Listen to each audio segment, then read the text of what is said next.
Hey folks, welcome into Evening Words. According to this sheet in front of me, I am your host, Keaton Nichols, and you can find me on the social medias at Keaton D. Nichols, filling in for the great Nick Taliaferro tonight. The voice isn't quite as deep, but I'm going to try and bring what I can. It gets pretty low. It gets pretty low. But anyway, filling in for the great Nick. Awesome shoes to fill in over the next couple of weeks here on Evening Words. And I am excited about the opportunity, of course, to be in the chair, as I like to call it, in the chair. So, yeah, we're going to be having some fun, talking about some very important topics, talking to some very important people. And that includes you out there, the audience as well. So looking forward to speaking with some of my old friends here from WURD and having some great conversations today and throughout the rest of the week and the month as well. Joining me on this journey, along with maybe a few other producers as well, today it is Eric the Frosty Phoenix Nixon on the ones and twos, joining me in the virtual studio here today. Eric, how you feeling, man?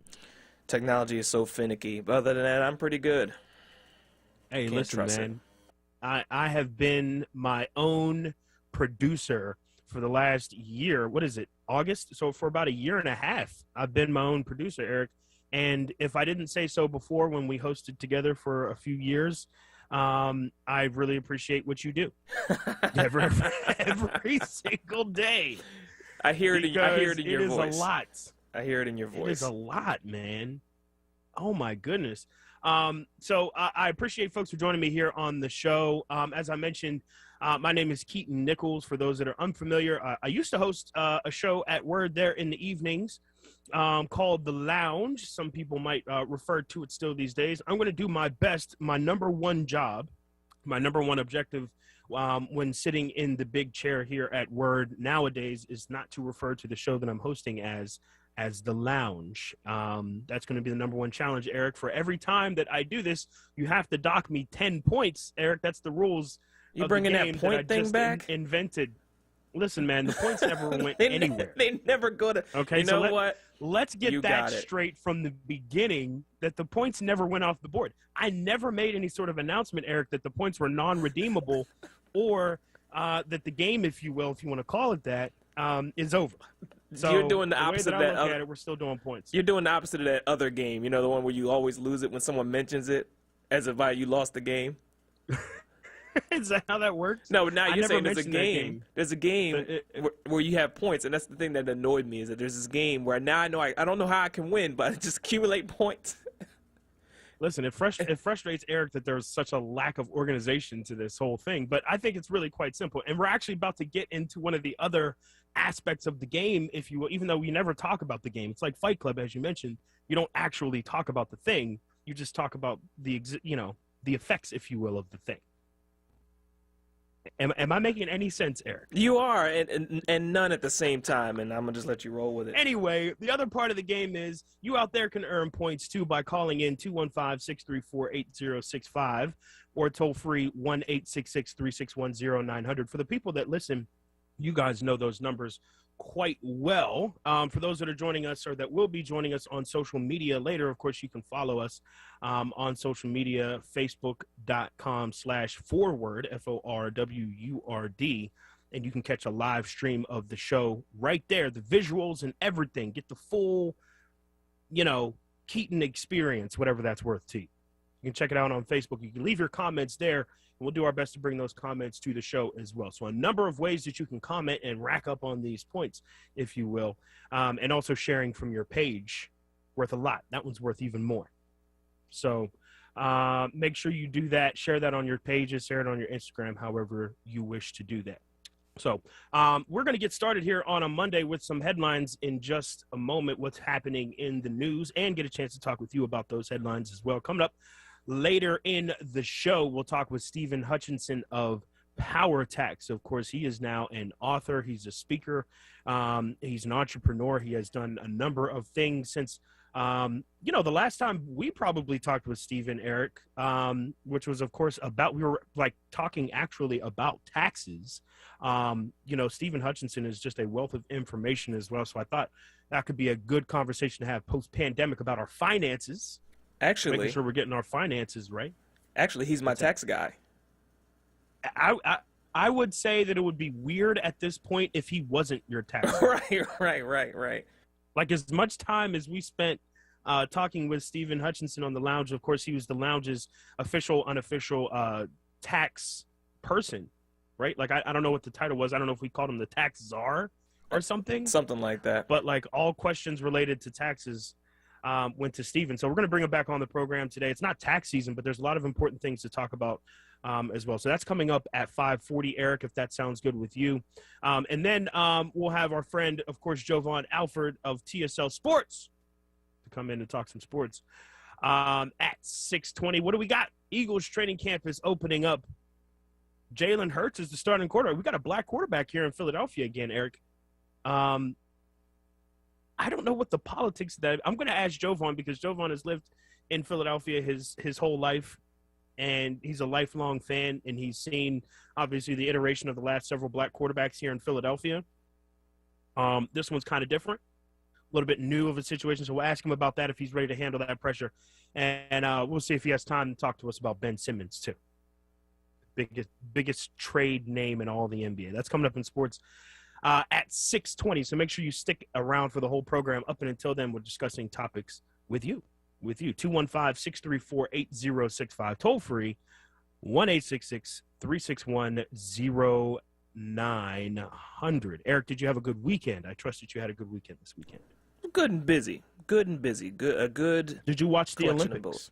No, I did not. No, I did not watch the Olympics. No, shame, man. I was hoping you would, because I do not watch the Olympics. Why? Now it's sports. It's the ultimate sports. I know. I should be way more into it. I came to this conclusion during the last Summer Olympics, which I guess would have been 2016. That I'm just like not like super grossly into it. I'm into the results though. Right. I always go on Twitter and I look up like what happened today. The results. What are the results of what happened? The results and the infamous, like, viral feedback reels of like somebody doing something miraculous, something incredible, miraculous, not humanly thought of. Other than that, everything's pretty straightforward. Yeah, I can tell you. I can safely say, watching those wrap-up reports, if you will, and the highlight reels gives me as much, if not more, satisfaction than sitting watching the whole thing. Now, wouldn't you rather be the person to watch the whole thing and then give your take on seeing it happen than following up on seeing the clips?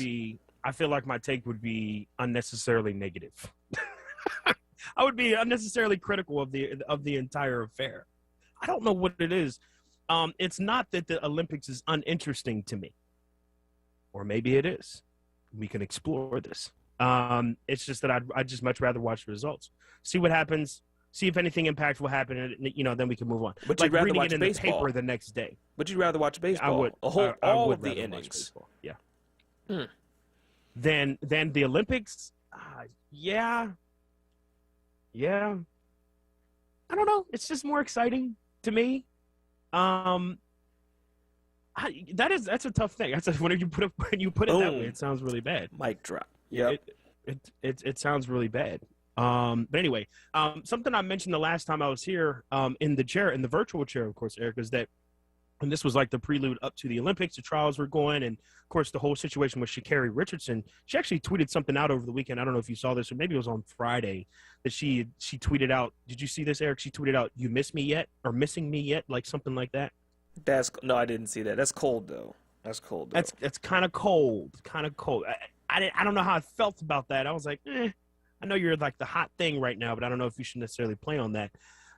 Anyhow, but right around that time, my prediction was for the Olympics that something's going to go down at this Olympics. And my specific prediction, I don't know if you remember, Eric, was that I think in 2021, when it is super politically I hate to even use that term, politically charged. The world is politically charged. It's always politically charged. But at this particular time, from the summer of last year and the protests and the movement that sort of came out of George Floyd's murder, right? The things that in the conversations that happened afterward opened up a global conversation, not necessarily one that was closed everywhere, but it certainly expanded upon, that global conversation. And that the Olympics that sat on the heels of that situation, right? We just had the officer, convicted just a few months ago, or I guess it was a few months ago. I can't even keep track. I guess it was a few months ago now. Holy smokes. So you just had this situation resolving itself as of this year, and then you have this global platform that rarely do you have as many eyes on this platform or on a platform as you do with the Olympics. And the Olympic committees made it very, sort of clear that there was to be no demonstrations of any sort of, of any kind, rather. No symbols, no, shirts that say certain things, or, no signs or anything else like that would, portray a political message, especially on the podium. That was my prediction, is that something like that would happen. That actually did happen, Eric. Like, it did happen. They tested the waters this weekend for this kind of thing. We'll talk about that coming up a little bit later in stories, and some of the other things that are happening at the Olympics. There's a number of things happening at the Olympics that I found very interesting, none of which were the actual games, apparently. Katie Ledecky won a bunch of stuff again. I mean, there's a lot of good stuff that you could just find out if you just look at what happens afterwards. But anyway, we'll dive into some of the storylines of the Olympics as well over the weekend. And when we come back on the other side of the break as well, we'll talk about what Dr. Anthony Fauci most recently has had to say about COVID-19 and the variants in the situation that our country rather finds itself in now with COVID. We'll go over the vaccination rates in Philly and kind of how that impacts all of that stuff too. That and more news coming up on the other side, and guests, phone calls, all different types of good stuff right here on Evening Words. Once again, I'm your host, Keaton Nichols, at Keaton D. Nichols. Let's get to a quick break, and when we come back on the other side, we'll get right back to the show. Now, a traffic update on WURD Radio. Good afternoon. Watch for an accident on 95. It's on the northbound side of the Walt Whitman Bridge. We've got the center lane blocked, and we do have some delays building, but we are jammed up from that point all the way up to Girard Avenue from an earlier accident at Girard. That's been cleared out of the way, but that traffic is at a crawl now from the Walt Whitman Bridge on up to the former accident scene at Girard Avenue. Elsewhere, it's an accident in Cheltenham, Glenside Avenue at South Avenue. Police are on the scene directing traffic there. Schuylkill Expressway, heavy eastbound Montgomery Drive to the Vine Expressway. Westbound, we back up University Avenue to the Vine. A bit stop and go Girard Avenue to Montgomery. And then heavy against City Avenue out to Belmont Avenue. Report brought to you by ExpressPros.com. Looking for a job? Contact Express Employment Professionals and be part of their national hiring event. With one application, Express connects you with multiple employers and never charges a fee. Go to ExpressPros.com, find your nearest office, and call Express today. And for more traffic information, log on to SigAlert.com. I'm Jason Lee with your Philadelphia area traffic. Save the date. Thursday, August 26th for WURD Radio's annual Founders Day celebration, honoring the life of our founder, Walter P. Lomax Jr., MD. This year will be both in person and virtual. Stay tuned to WURD Radio and WURDRadio.com for more information. That's Thursday, August 26th for our annual Founders Day celebration. Exclusively on WURD Radio, 96.1 FM and 900 AM WURD. Streaming live on WURDRadio.com, the WURD Radio app, or watch live on WURD TV via Facebook and YouTube. Want the latest in WURD swag? Check out the shop tab on WURDRadio.com. Hoodies, tees, and more in a variety of colors. The shop tab on WURDRadio.com. Show the world that you're all about black. Talk Media.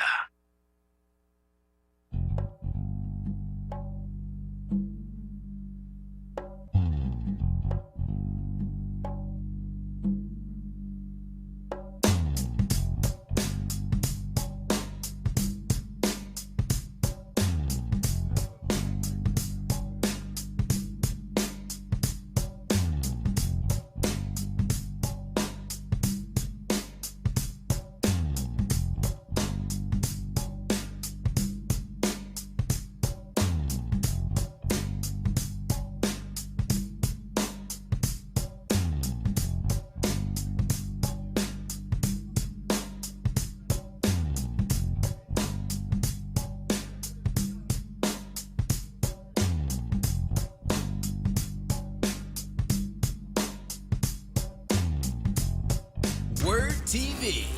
We're streaming live video of this conversation right now. Tune in on YouTube at onWURD or on Facebook at forward. WURD TV. Black Talk Media.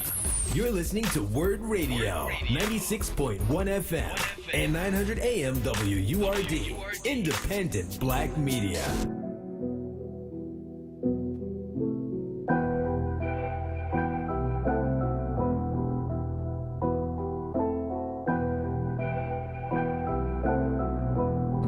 This beat fire.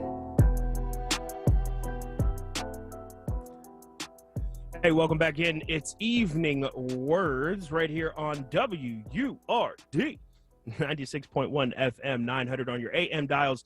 If you're in the city of Philadelphia, if you'd like to enjoy the comforts of WURD wherever you are, check us out online, wordradio.com, or if especially you want to see us on Facebook, check out the Facebook at facebook.com/4word. Yes. Getting back into it right here, trying to pull up my article and it won't come up. There you go. See, there goes that tech department again, falling short. Getting into headlines today. I know it's just, it must be like reverse retrograde or something else going on here right now. Anyway, you all can call in. The phones still work. 215-634-8065 or toll free 1-866-361-0900. Before the break, I talked about Dr. Anthony Fauci having a new warning for us. Typically on Sundays, he'll go on at least a few of the Sunday news programs, if you will, and kind of give us an update, a wrap up, if you will, as to what happened the week before and some things that we might be expecting in the weeks ahead as well. And this weekend's warning was one that really came at an important time, I think, at a very important time in the virus, if you will. It comes at a time when a lot of people, I think, are expecting that we are going to continue to sort of flow out, if you will, of this whole virus situation, that it is waning into the final hours, that soon we will not have to deal with anything related to COVID anytime soon. Well, this past week sort of was a sobering reminder in many ways that that timeline doesn't exactly go linearly, if you will, all the time. It may appear to go backwards in a sense. And this past week was one of those weeks. You had a situation happening in Massachusetts. Before we begin, this is the thing that kind of spooked everybody. It was a town called Provincetown, Massachusetts. There was an outbreak there in which almost 3 out of the 4 people that were infected, or that tested positive for COVID-19 were also vaccinated, fully vaccinated, as a matter of fact. And obviously that's a huge cause for concern. A part of the buy-in for these vaccines is that whatever risk you assume by actually taking the vaccine, there's very little risk, but whatever risk you want to assume that you would take in actually, getting the vaccine, it's supposed to be balanced out by this idea that COVID-19 wasn't supposed to get to you, right? Like, that's how we looked at it when we talked about efficacy rates and things like that. We were thinking, and I think I certainly was thinking, that means that there is a potential for total prevention from the virus if I take this vaccine. That is the percentage chance that I will be totally defensed, if you will, against this virus. And so a lot of other people, I think, rightfully thought that too. And so this past week, when you start hearing about an outbreak in which 3 out of 4 people in a town that were infected, or that tested positive, were actually vaccinated, it starts to cause some concern, reasonably cause some concern.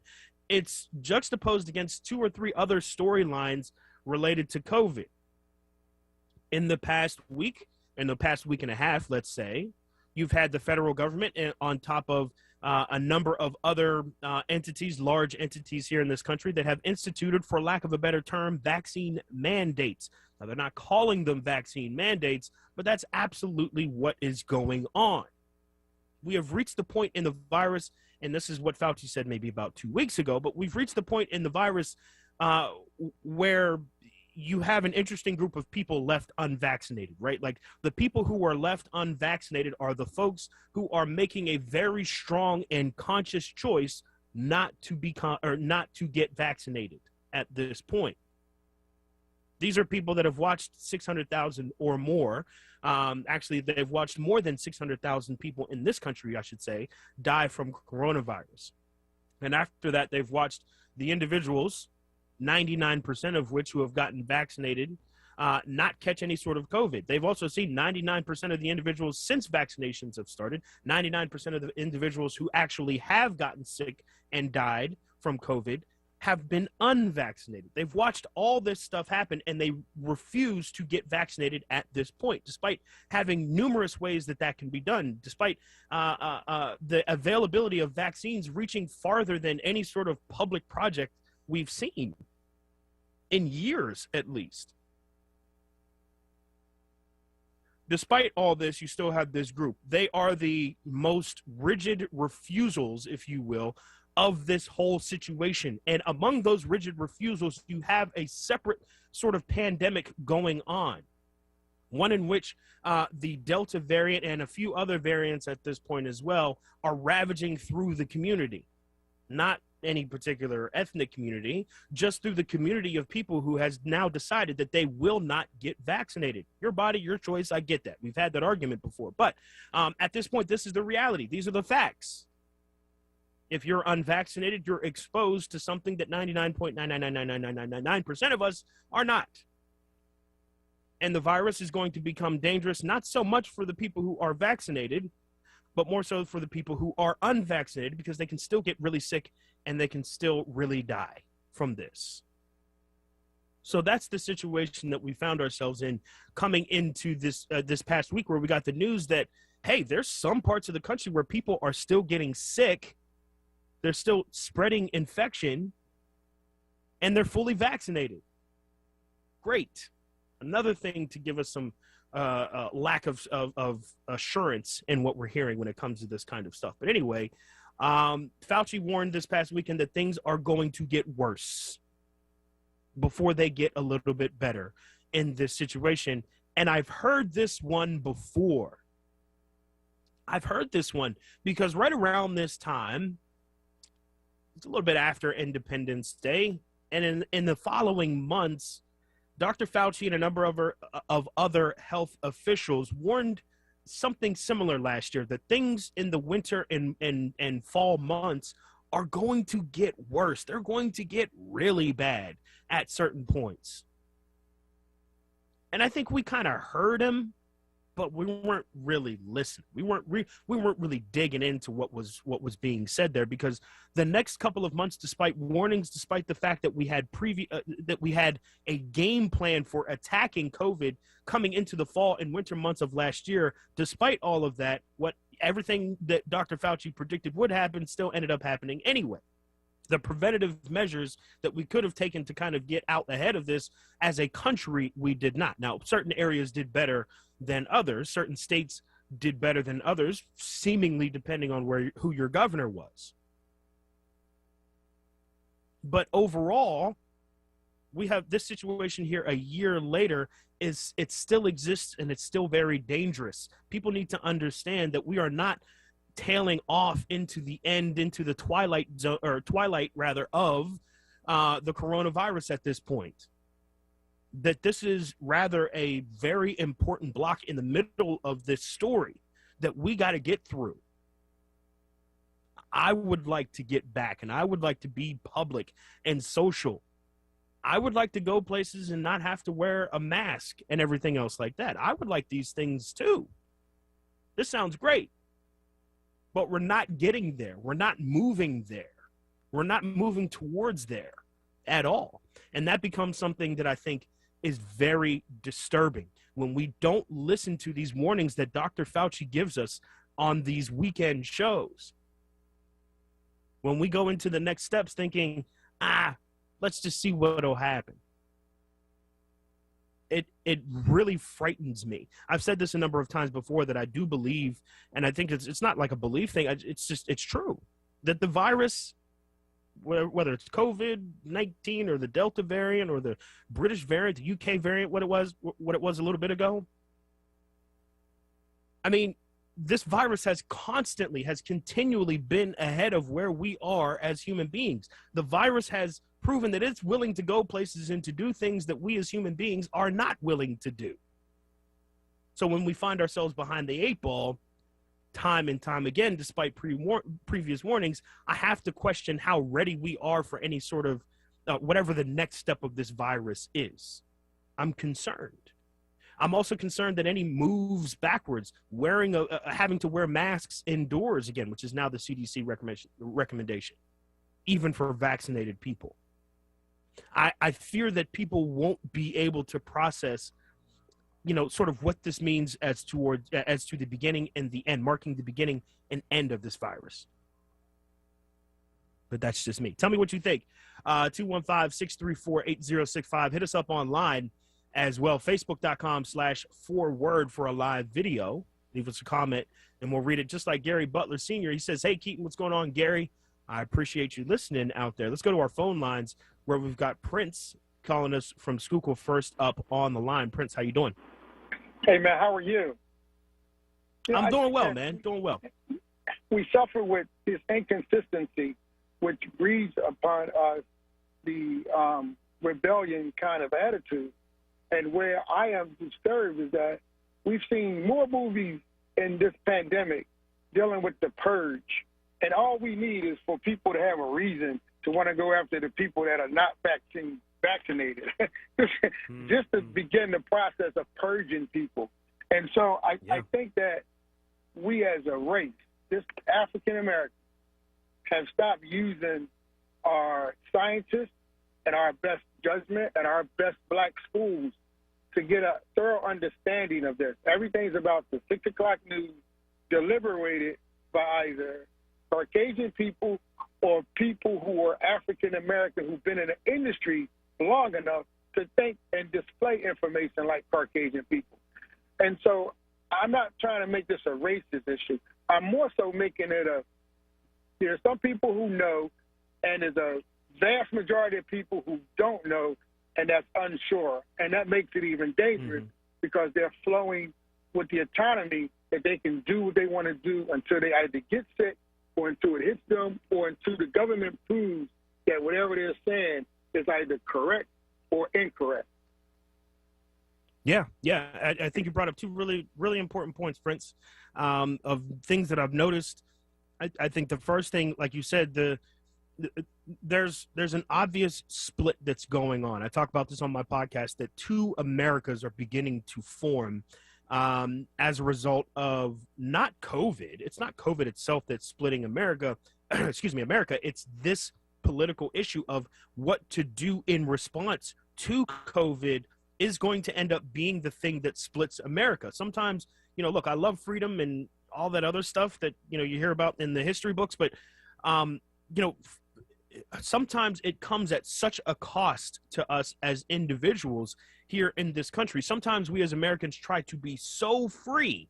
We try to be so free that we end up, sort of locking ourselves down in many instances. And this was one of those cases in which I think we did that. And now, like I said, you have this very staunch group of individuals left. And I'm not saying America is the only place that does this. America is very unique in the way that it's going to split, I think. But you have this group left that remains unvaccinated.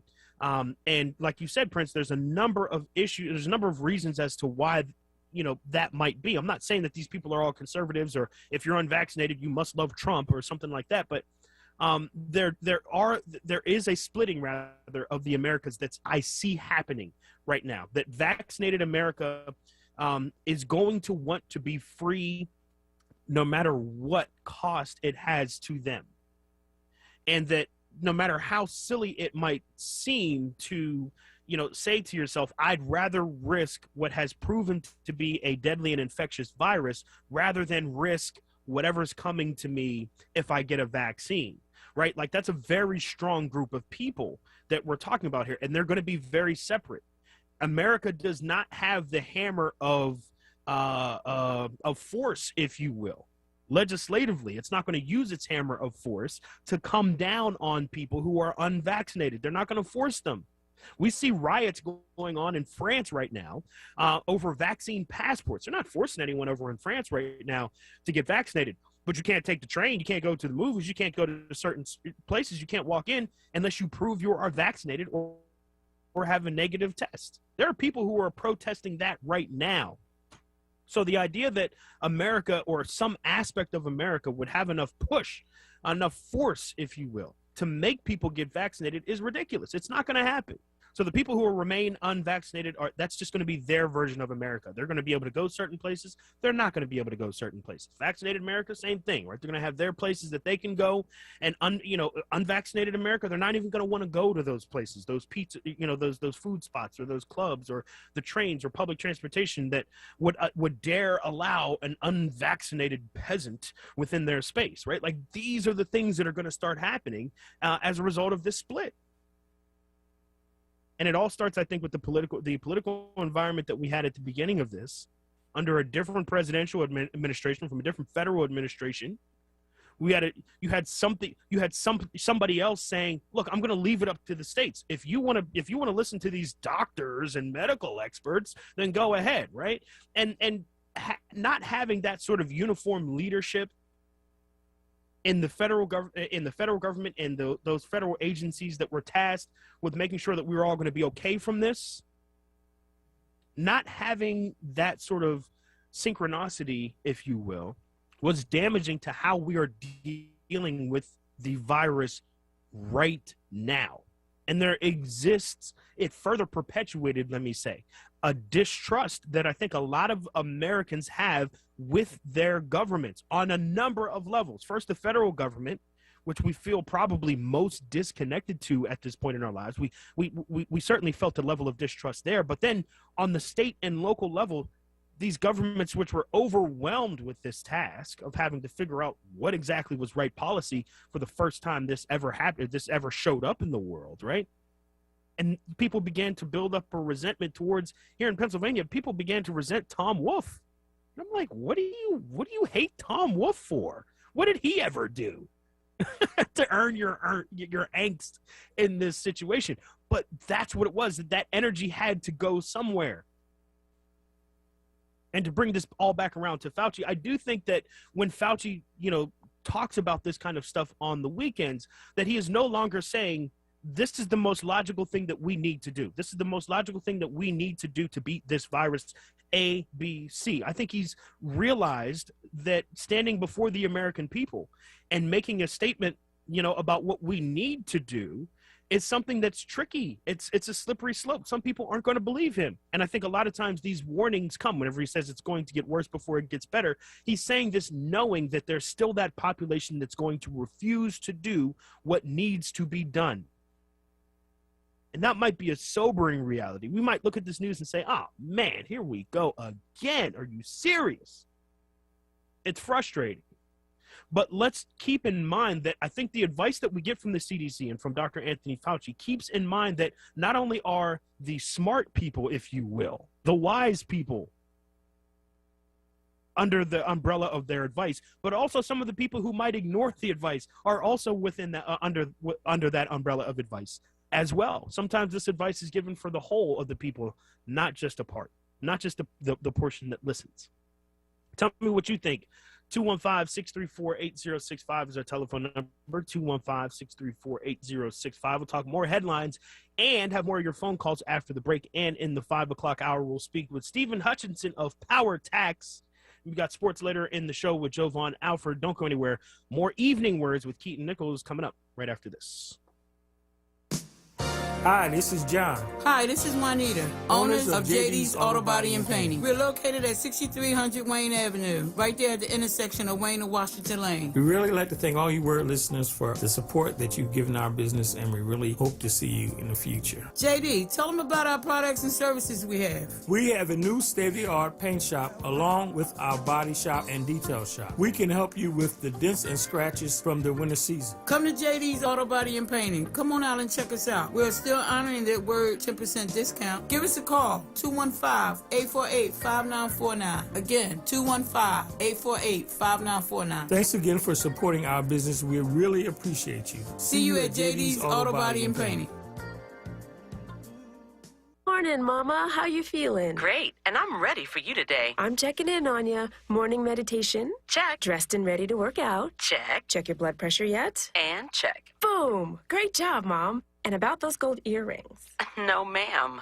Now more than ever, it's important that we protect our hearts and the hearts of those we love. Monitor your blood pressure daily and help each other stay motivated. Rally your squad to take the online pledge at releasethepressure.org. Brought to you by the Release the Pressure Coalition and the Ad Council. As a community service, WURD Radio and the Black Doctors COVID-19 Consortium wants to keep you informed about where you can get barrier-free COVID-19 testing and vaccination this week.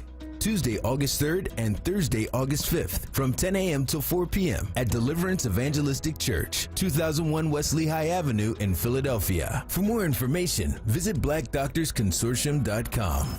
Stay informed and stay well with WURD Radio. 96.1 FM and 900 AM WURD. WURD TV. We're streaming live video of this conversation right now. Tune in on YouTube at onWURD or on Facebook at ForWord. WURD TV. Black Talk Media. You're listening to WURD Radio, 96.1 FM and 900 AM WURD. Independent Black Media. Hey, everybody, welcome back. It's Evening Words right here. I am your host this evening. For the next couple of weeks, I'll be here as well, Keaton D. Nichols. And it's real simple where you can follow me. Just repeat that, at Keaton D. Nichols. Check out some of my other work there. For right now, we are speaking some evening words. Got Eric the Frosty Phoenix Nixon in the studio. He is awaiting your phone call on our news topics today and our headlines today. You can give him a call at 215-634-8065. Just talking a little bit about what Dr. Anthony Fauci said over the weekend in terms of, acknowledging that things are going to get worse before they get better. If you look at the acceleration of the number of cases, the 7-day average has gone up substantially. This is according to Dr. Fauci. You know what we really need to do? We say it over and over again, and it's the truth. We have 100 million people in this country who are eligible to be vaccinated, who are not getting vaccinated. We are seeing an outbreak of the unvaccinated at this point. And, as our caller Prince, I think laid out perfectly kind of earlier, there's a lot of reasons why people, I think, aren't getting, vaccinated. And if you're out there, you're one of the folks, I'd love to hear from you. That's obviously not my perspective. I am vaccinated. I'm proudly vaccinated, proud to say. And it was not an easy decision for me to make. It wasn't like I was like, oh, yes, sign me up. Just prick me in the arm, whatever. I had to think about it, right? I had to make my own decision. And I would suggest that everyone kind of does the same thing, right? Like, don't listen to, me and just go get one because I said so. This is something that you should have a very good understanding as to what's exactly happening with the vaccine and why it's important that you take one. But this is a story that sort of digs deeper into that, understanding that Fauci isn't a political person that has something to gain because of this. He is doing his job. We need to listen. Just what I think. Before we get into our next caller, 215-634-8065, I did want to share some vaccination rates going on in Philadelphia right now, because Philadelphia actually, as a city, out of the cities that I have been to in the last 6 months, it hasn't been a lot, but it certainly has been a variety of cities and states in the last 6 months. Philadelphia, by far, I don't know in terms of how you would quantify this kind of thing, but Philadelphia seems to have the most stringent sort of policies on mask wearing in Philadelphia. I was interested as to what the vaccinations rates look like as a whole. And Billy Penn, BillyPenn.com, provided me with this wonderful chart that gave me all of these numbers as of July the 25th. So about a week ago, vaccination rates in Philly look like this. For whites, it was 63%. 63% of whites in Philadelphia, 89% of Asians in Philadelphia. There was, of course, one of the big vaccination centers there in Philadelphia was right there. at the convention center as well, which sits very close to Chinatown. Excuse me, there in Philadelphia. Excuse me again. 64% of Latinos, so we're at 63% white, 89% Asian, 64% Latino, and 50% black in terms of vaccination rates. Now, in terms of the way that things usually average out, anytime you do a statistical breakdown, it seems to break down kind of like this. Like, I'm so sick of looking at numbers that seem to filter out like this, but this is the truth of, this is what it is rather for vaccination rates in Philly. I don't know what you make of that. Tell me what you think. 215-634-8065, that African Americans out of those four groups that I just mentioned are by more than 10 percentage points, are the least vaccinated group here in Philadelphia. Also noting, of course, that African Americans make up a significant portion of people in Philadelphia as well. Hit me up. Let me know what you think. 215-634-8065. Justice is giving us a call from North Philly. How you doing, Justice? I'm doing okay, Keaton. It's good to hear you on the air again. Thank you. Good to hear from you as well. Yeah. I miss seeing you around town sometimes, too. Remember we used to run into each other. Oh, yeah. I've been in and out of town. Sneakily, I just, I come in for a few days, and then I'm right back out. So you might have seen my mug. I saw an older guy that looked like you. I said, wow, he looks like Keaton. It was the older guy, though. Hey, good to hear from you, Justice. What's going on today? What's on your mind? I'm going to weigh in a little bit and give people something to think about. So,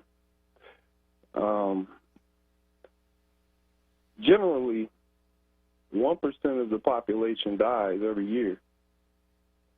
Now, even when there was the epidemic of influenza and people having to run and get flu shots every year and everything, it would be upwards of millions and millions of people.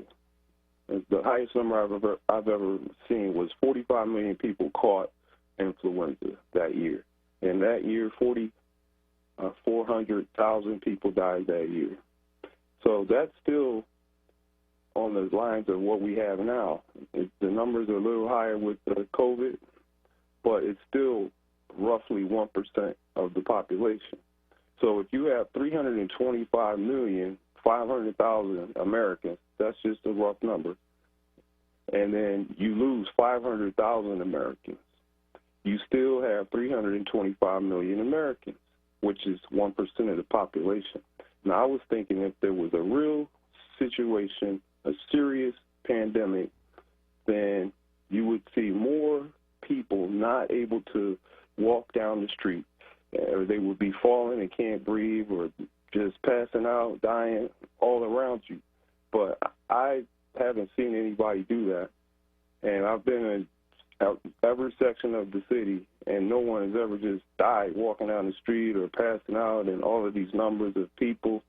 See, it's propaganda to me that what the media and the overall powers that be are doing here.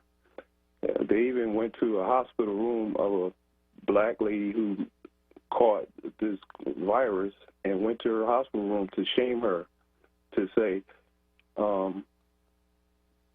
don't you wish you would have taken the vaccine now before you got the COVID? And she said yes. And now why would they do that?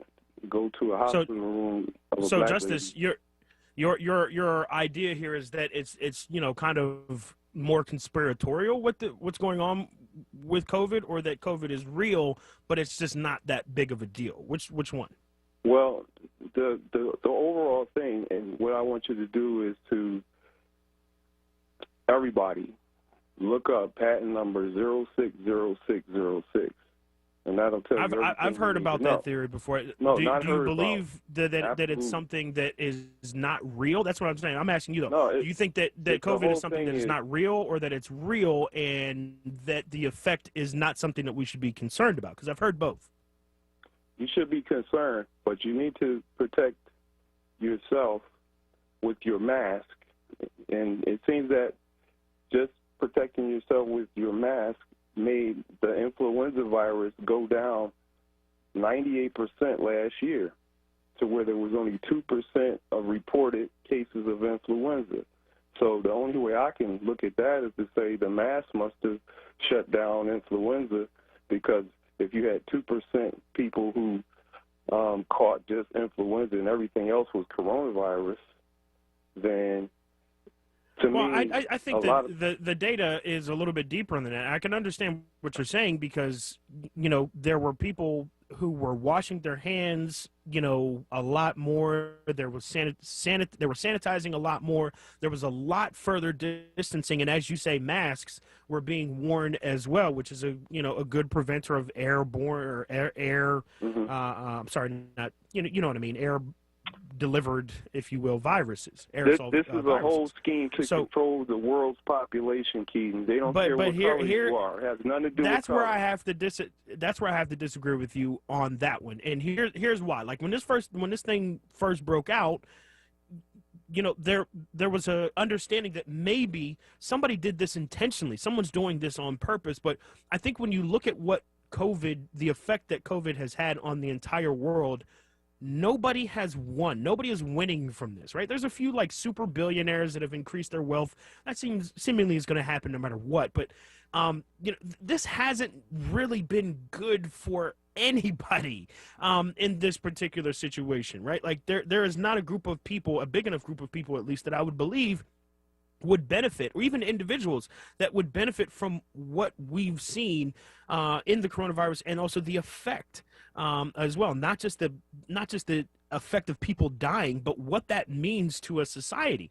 I mean, right there in Philadelphia County, 157,000 cases in Philadelphia County, 3,784 deaths. The most recent numbers. That's just in Philadelphia County, like just in Philadelphia. So, yeah, there's maybe 1 million people in Philadelphia County, and maybe the numbers of that don't seem like it's, applicable. Like, who cares? We lose that to something else in a given year. Well, imagine losing that to something else and COVID, if you will. The other issues that are going on plus COVID on top of that. Yeah, it might not seem like, again, you might not have seen somebody physically dying because 99% of these people died in a hospital somewhere, or on a ventilator, or a respirator. A ventilator somewhere. So, yeah, these are not things that you're going to see, but it doesn't make the virus any less real. I understand, though, people certainly have hesitations, and I appreciate you calling in and sharing those hesitations. These are the things that we've got to get straight. I don't know where the coronavirus came from, rather. I don't know if there is a single entity that's responsible. If there is a single entity responsible, I don't know that. But the facts in front of me are something different from the theoretical conversation around, right? In this particular case, there are real consequences to the facts in front of you. We can't live in theoretical world for forever on this. You've got to take a position. If you believe this thing is all a big hoax, let's talk about that, right? Like, let's settle in on that. But if what you see in front of you are people dying, I think the thing not to do is to try and come up with alternatives for why that's happening. We know why that's happening. We see it right here in front of us. And at the same time, the tough choice is we also know how to prevent it. We know a way of effectively stopping it, at least for now. We have a way of stopping it. So the choice comes in, you're going to follow this information or not.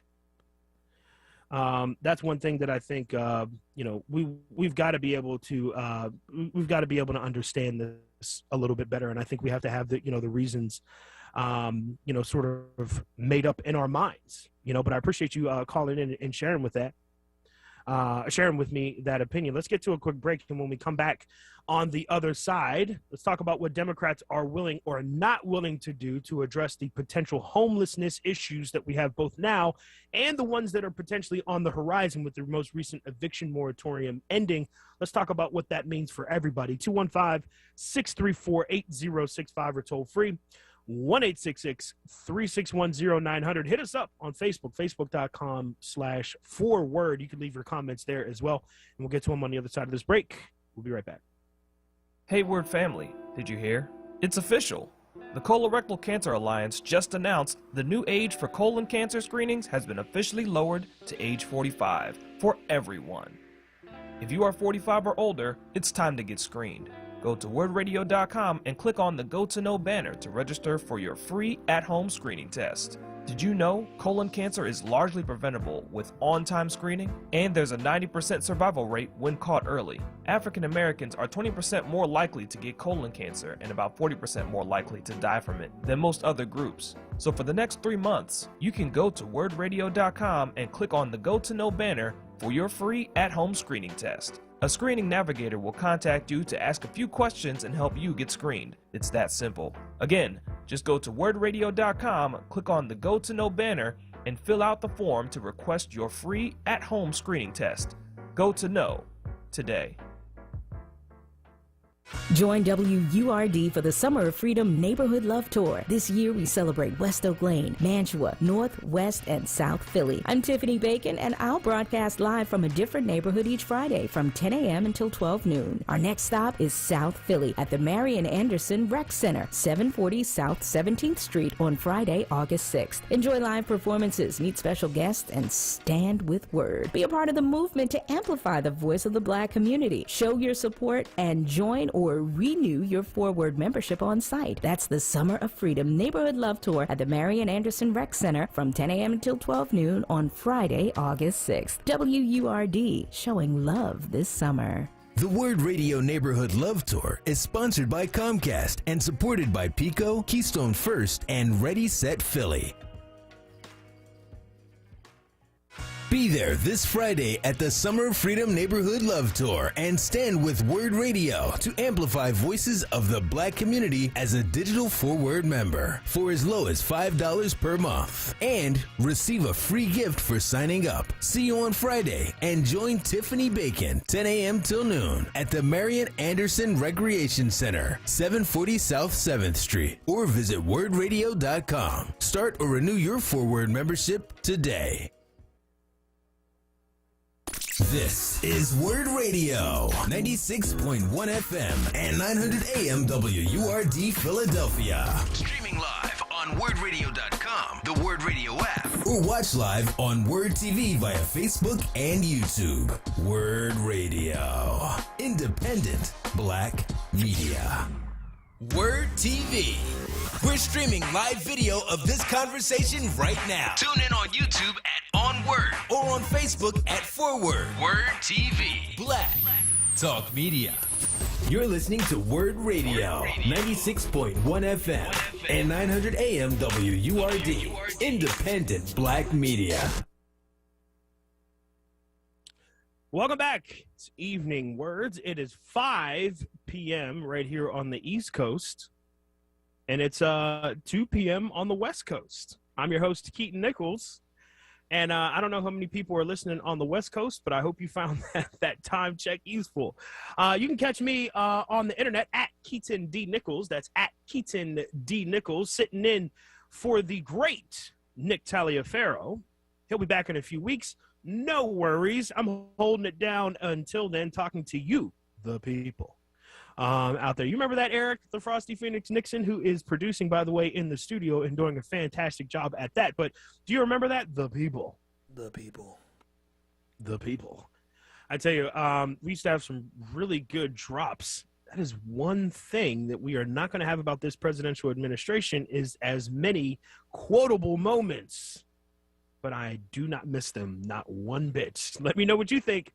215-634-8065. Talking a little bit about COVID in the last break and, of course, its effect on Philadelphia, on Pennsylvania, on everybody in this country, where we're headed, and some things that we can do to kind of stay ahead of this. And, of course, the number one thing that you could do, if you haven't done so already, is to get vaccinated.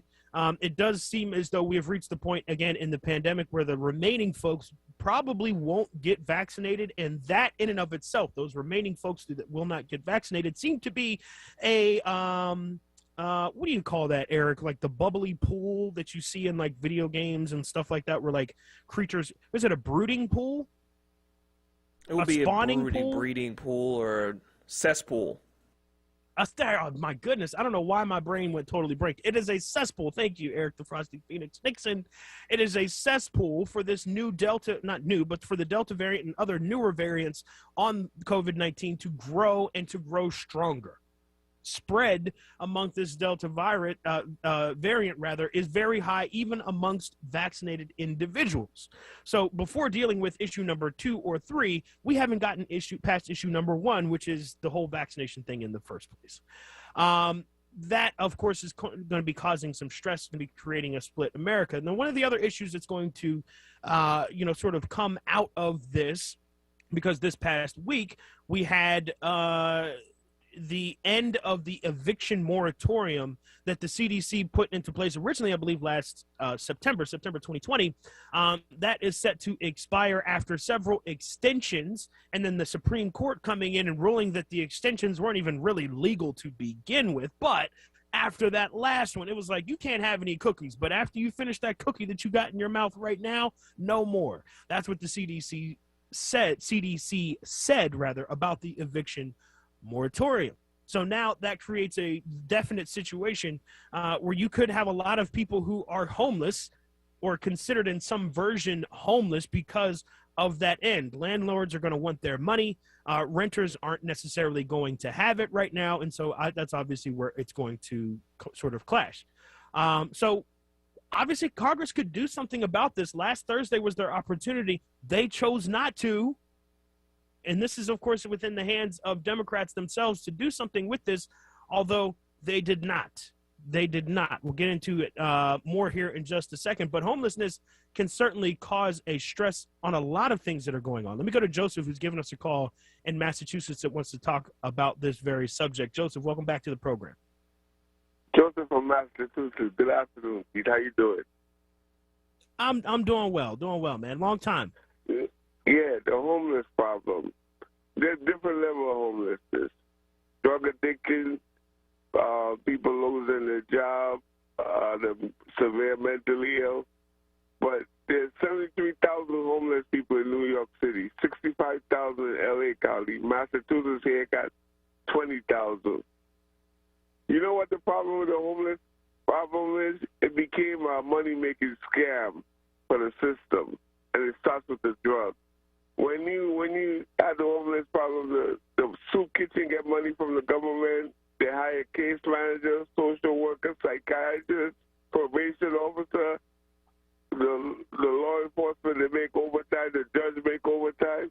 It's the whole thing in America. Everything is a scam. It's about making money. It's about real care and feeling to make apartments available for the homeless population. I can tell you, been there, done that. So I got away from this whole system because I realized it's just a scam. They take, for instance, the 2009 recession when President Obama, I voted for him twice. I regret it.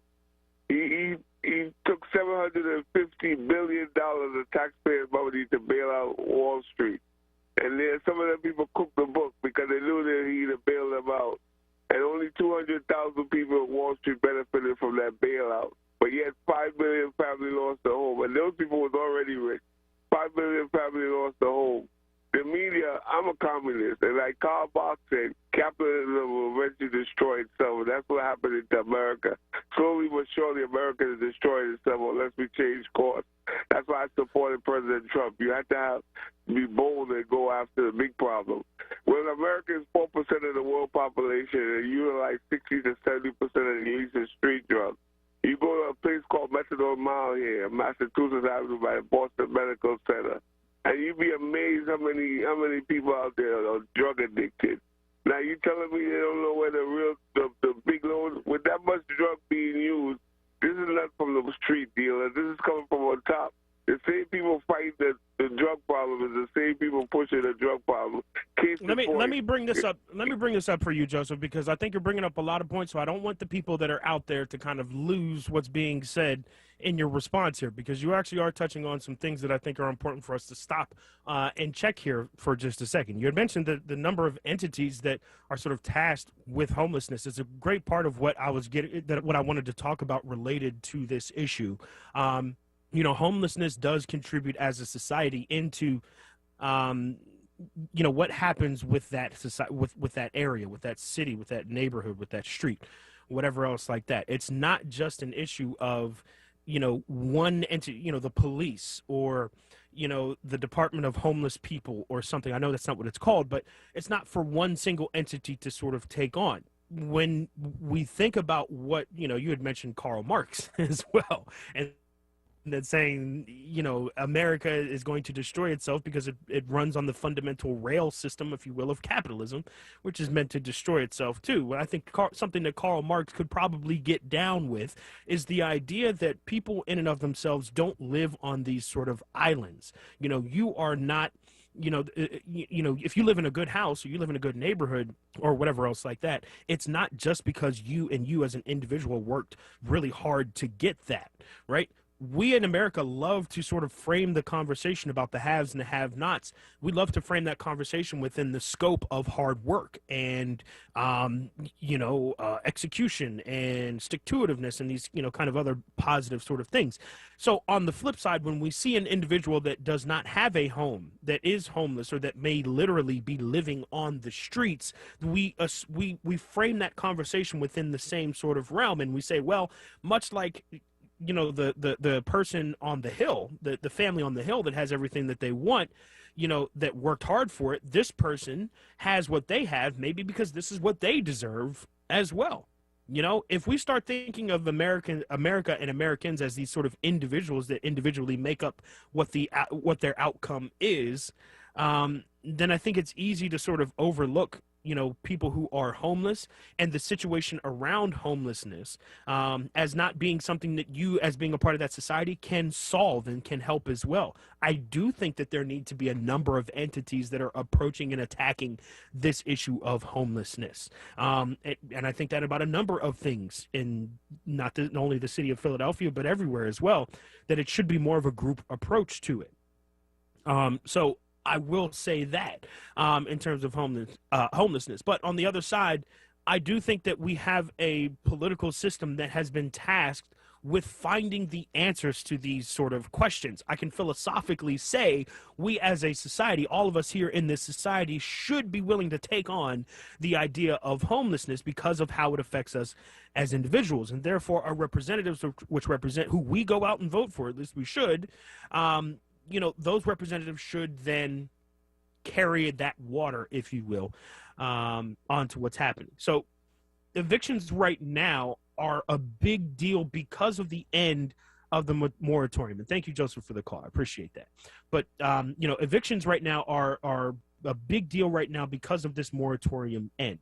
I wonder, as a matter of fact, I don't really have to wonder. I'm pretty sure that Democrats, Republicans, otherwise, would not have made this particular eviction issue or homelessness as a whole, which we saw a little bit of a political stunt over the weekend with Rep. Cori Bush from Missouri and a number of others who had other representatives who had experienced homelessness in Congress.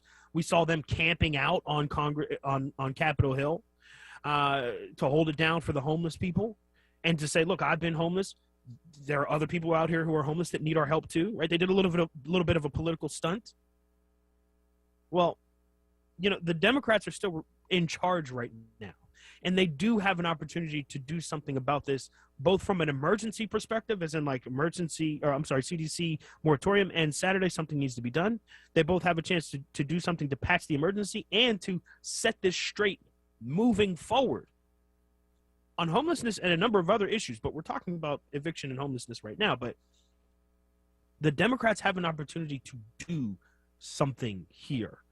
And I've said this time and time again, being a Democrat, the way that we judge Democrats oftentimes has been, are you on the right side of history or not?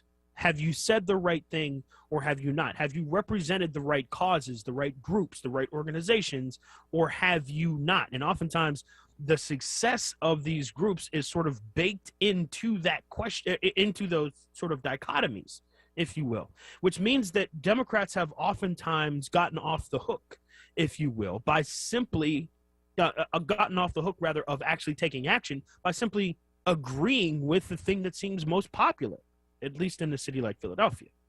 And it happens in Pittsburgh too, believe me. this issue is not going to go anywhere. Unfortunately, the issue of homelessness from any perspective is not going to go anywhere, because there is not a legislative agenda that is important enough to push this up the list that knocks off things like infrastructure or immigration or the war in the Middle East and things like that, right? These are bigger issues. Homelessness is just kind of one of those things that America has hoped to policy down, if you will. And it's created this environment that we're in right now, in which we have a shelf, if you will, of homelessness approaching, and the United States is totally unprepared. Congress has not taken action like they should have by this point, and the country as a whole, the safety net, if you will, that we have in this country is unable to catch all the people that are sure to fall off this cliff here in the next couple of weeks, next couple of months.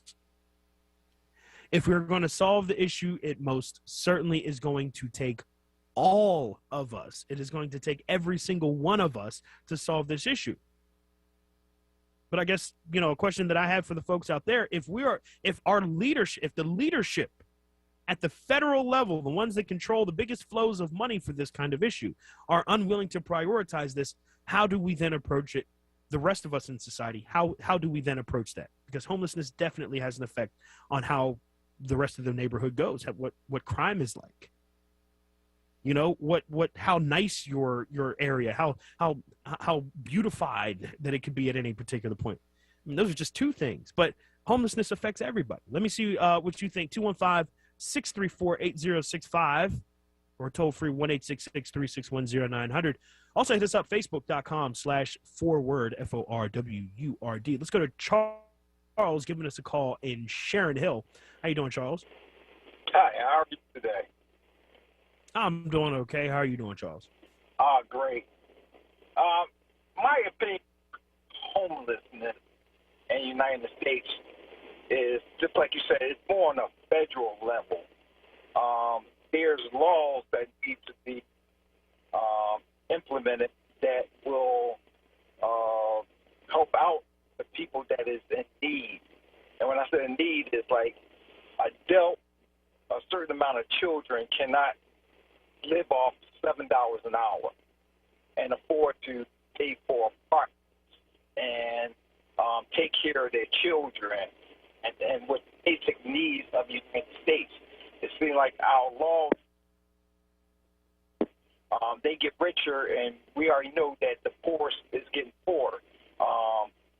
If you deal with the apartments in the United States, my daughter had it this year. She to get an apartment. It seemed like the apartment changed per day. When we was growing up, if they had a fixed set on apartment, you come back the next week, and that apartment amount is still the same. These days, it fluctuates with the stock market. So it's like, how do people, it's like, how do you a problem that's so big, and we the small people, it's like they know there's a certain amount of poor people in this country. They know there's some amount of middle class people that is only one step of being poor, because if they lose their situation as a poor person. Right. So it's right. Like policy has to change. It's like, why when you give us, talk about bringing up the cost of living to $15, right? If you bring up the cost of living, how do you stop the big businesses from raising their price to keep people in poverty? Because that is a waste of time of raising any price for the people that you're trying to help. Because the rich knows that the price of what they raise the price of everything else that keeps you poor. So until the policy change, we're going to stay in the same situation. No, and I that's agree. all I have to say. I appreciate that phone call. It's Charles giving us a call from Sharon Hill. And, you're correct. And the way that you're discussing this, you're discussing the issue that falls within the cracks of the politics. Because, look, if I'm a Democrat, and at any particular level, let's say I'm a higher up Democrat or Republican or whatever, you could interchange those names in this particular example. But, you know, if I call myself a part of this political party, I have to know that a significant portion of my success is going to flow through the party. My success as a representative, as a politician, is going to flow through whatever the party determines, right? Like we live in a country where the two-party system sort of doesn't fit neatly within the idea of America. Yes, the idea of America is very complicated, but let's go with it with me with this for a second. But those two things don't match up, right? The people should control who the representatives are. And the idea behind that, what the founding fathers or whatever had in mind, is that, you know, the people ultimately control the culture of the country, and they do that through the representatives that they send to Congress or they send to the state level or whatever else like that, local, to get things done. They're supposed to represent their interests. And what we have is a two-party system that only is like each party is only interested in their own party being successful. I shouldn't say only, that's a sweeping word, but you guys kind of get what I mean here.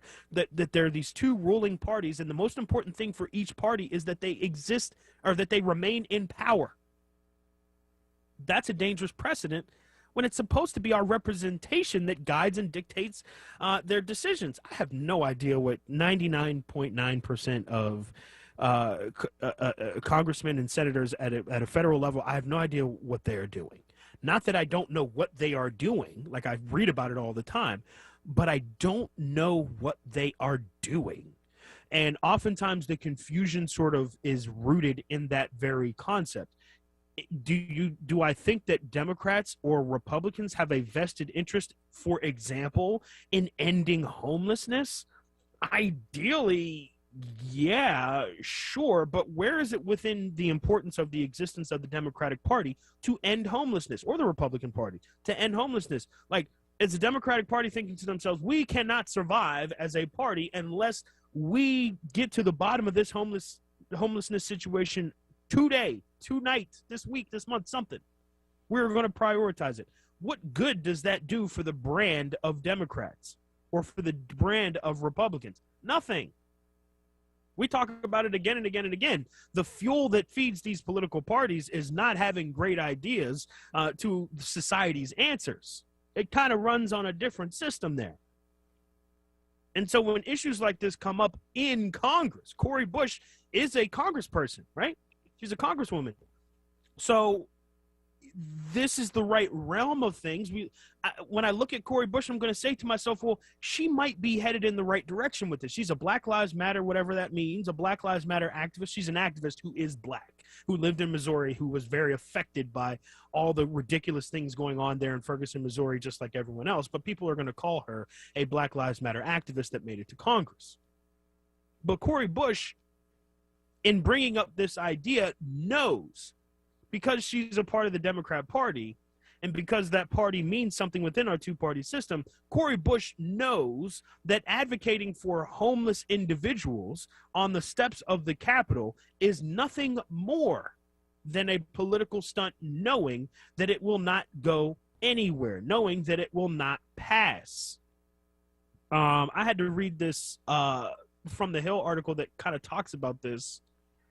It's so ridiculous. And in this article, it kind of lays it out, right? The leading Democrats in their statement on Sunday contended that it will not be sufficient to extend the moratorium in the House because the Senate would not have the means to approve the bill. Translation, we Democrats in the House aren't really going to approach this homelessness thing because by the time we send it over to the Senate, they are 100% not going to pass it. So you know what? We're just not even going to put any effort into it. Like, what? What do you mean? Oh, it's going to fail. Our two-party system has led us to believe that no matter what we do, this is going to be the outcome. So you know what? We're just not even going to do it anymore. We're going to do this thing on the Capitol steps that I guess shows that we care, or that, again, as we circle back around, it shows that we're on the right side of history. But then whenever you ask yourself that very, very important question of what now happens, what are you going to do to address this? The answer, in this case, even though it looks and it smells and it seems good, is actually nothing. They will actually be doing nothing to help you if you are homeless. if you have fallen into that trap. At this point, that's what we've got. At 5:23 on August the 2nd, that's what we have. Maybe something else passes later. But for now, that's the reality that we have. Let me know what you think. We'll speak with Lola in Germantown, Rick in Germany. It looks like it's across the pond call on the other side of this break. You could be right after that at 215-634-8065, toll-free 1-866-361-0900. Hang on for our conversation with Stephen Hutchinson of Power Tax at 5:40, and we'll talk sports later with Jovan Alford. Much, much more coming up on Evening Words right after this break. Now, a traffic update on WURD Radio. Good afternoon. Watch for some stop-and-go delays. 76 eastbound, 202 to Gulf Mills. Then we're heavier Blue Route to the Conchie Curve and a bit slow Girard Avenue to University Avenue. Westbound 76 heavy University Avenue to the Vine Expressway. Then a bit slow Spring Garden to Montgomery Drive and Gladwin to Conshohocken. 95 heavy on the northbound side, Vine Expressway to Bridge Street. And we slow down a bit southbound in Delco from the Blue Route out to Edgemont Avenue. Vine Expressway has some volume eastbound Schuylkill to Broad Street, and westbound we back up from the Parkway to the Schuylkill Expressway. The Blue Route a bit slow northbound 95 to McDade Boulevard and southbound St. David's Villanova to Broomall. Report brought to you by ExpressPros.com. Looking for a job? Contact Express Employment Professionals and be part of their national hiring event. With one application, Express connects you with multiple employers and never charges a fee. Go to ExpressPros.com, find your nearest office, and call Express today. And for more traffic information, log on to SIGAlert.com. I'm Jason Lee with your Philadelphia area traffic. Enterprise Exterminators, located at 4943 Wayne Avenue, has been in business since 1976 and can eliminate whatever pest problems you have. Enterprise specializes in bed bugs, lanternflies, and termites. Call for your free termite inspection today. Do-it-yourself kits are available. Enterprise Exterminators, servicing Philadelphia, Delaware, and New Jersey. Call now, 215-849-7070. Ask us about the WURD and senior discounts. This is not a fad for us. We will not resume our regular programming when things die down. We're not black to help our bottom line or because it's politically correct. We're not joining a fight. This has been our fight, our message, our people. Black lives have always mattered here. We are undeniably, indefatigably, unapologetically, permanently Black Talk Media. WURD.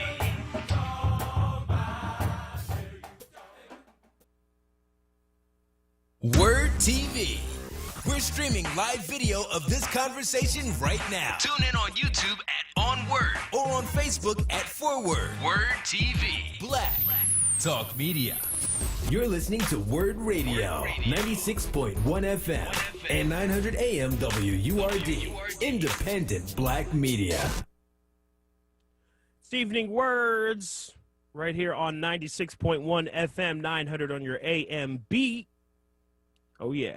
I am Keaton Nichols. You can follow me online at Keaton D. Nichols on the socials. That's at Keaton D. Nichols, filling in for my man Nick Taliaferro as he takes a well-deserved vacation for the next couple of weeks. So hit me up. Introduce yourselves. If we've never spoken on the air, I'd love to speak with you, love to talk with you. I talk about everything. I like to talk about a little bit of everything. Hopefully you guys that aren't familiar with me get a little bit more familiar over the next couple of weeks as we discuss different topics and stuff like that. We are going to keep a real flexible show here. And my favorite part, of course, is speaking with those who like to call in and share with me their opinion. You could do that at 215-634-8065 or toll free 1-866-361-0900. And don't forget, of course, you join WURD for the Summer of Freedom Neighborhood Love Tour. This year we celebrate West Oak Lane, Mantua, Northwest, and South Philly. Tiffany Bacon will broadcast live from a different neighborhood each Friday from 10 a.m. to 12 noon. Our next stop is South Philly at the Marian Anderson Rec Center. That's 740 South 17th Street on Friday, August the 6th. You can enjoy live performances, meet special guests, and stand with WURD. Be a part of the movement to amplify the voice of the Black community. Show your support and join or renew your ForWord membership right there on site. It's the Summer of Freedom Neighborhood Love Tour at Marian Anderson Rec Center from 10 a.m. to 12 noon. Before I get to my next guest, let me get to some phone calls on the line right now. Lola was up first in Jenkintown, wants to talk. How you doing, Lola?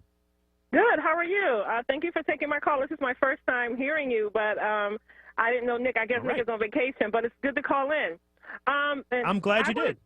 Okay, yes, I am, because I'm really touched about this issue about homelessness, because I work in Center City. I actually live in Jenkintown, but I work in Center City, and I see the homelessness everywhere. And I mean, I grew up in Philly, and we know that homelessness is a problem here. I've traveled across the country, and you see the homelessness problem all across the country.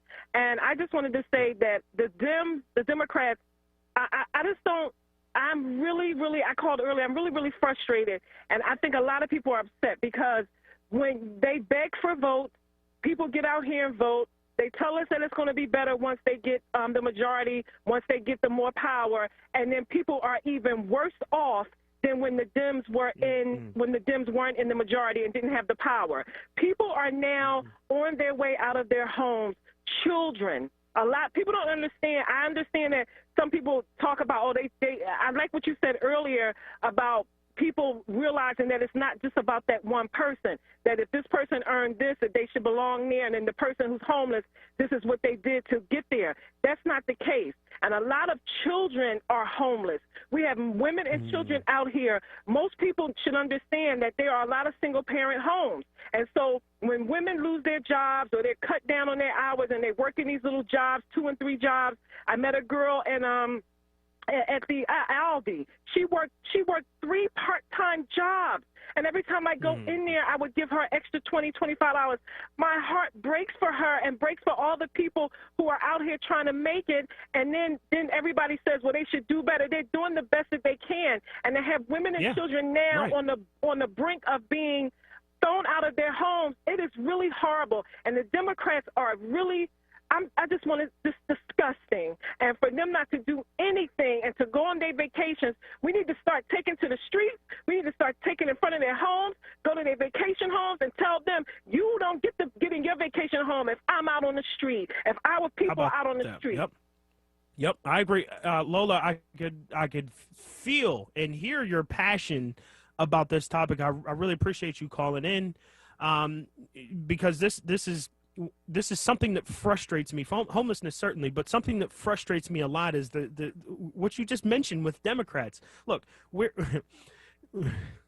want to be fans of Democrats, okay? Like, I talk about this two-party system, and I'm very critical of it because I think it deserves criticism, but we are on, like, we would be for, as a society, and many of the people that still support Democrats or that might lean that way, I think what we would really appreciate, rather than somebody saying that they are on our team, is to do stuff for us. I think that's the biggest, most, glaring example of this. There are theoretical differences between what the Democrat Party and what the Republican Party is willing to do for the people. I get that.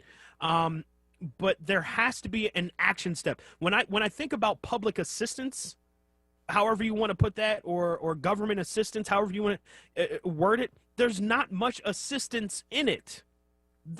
That's the issue that I have with this. We have programs that are labeled assistance programs.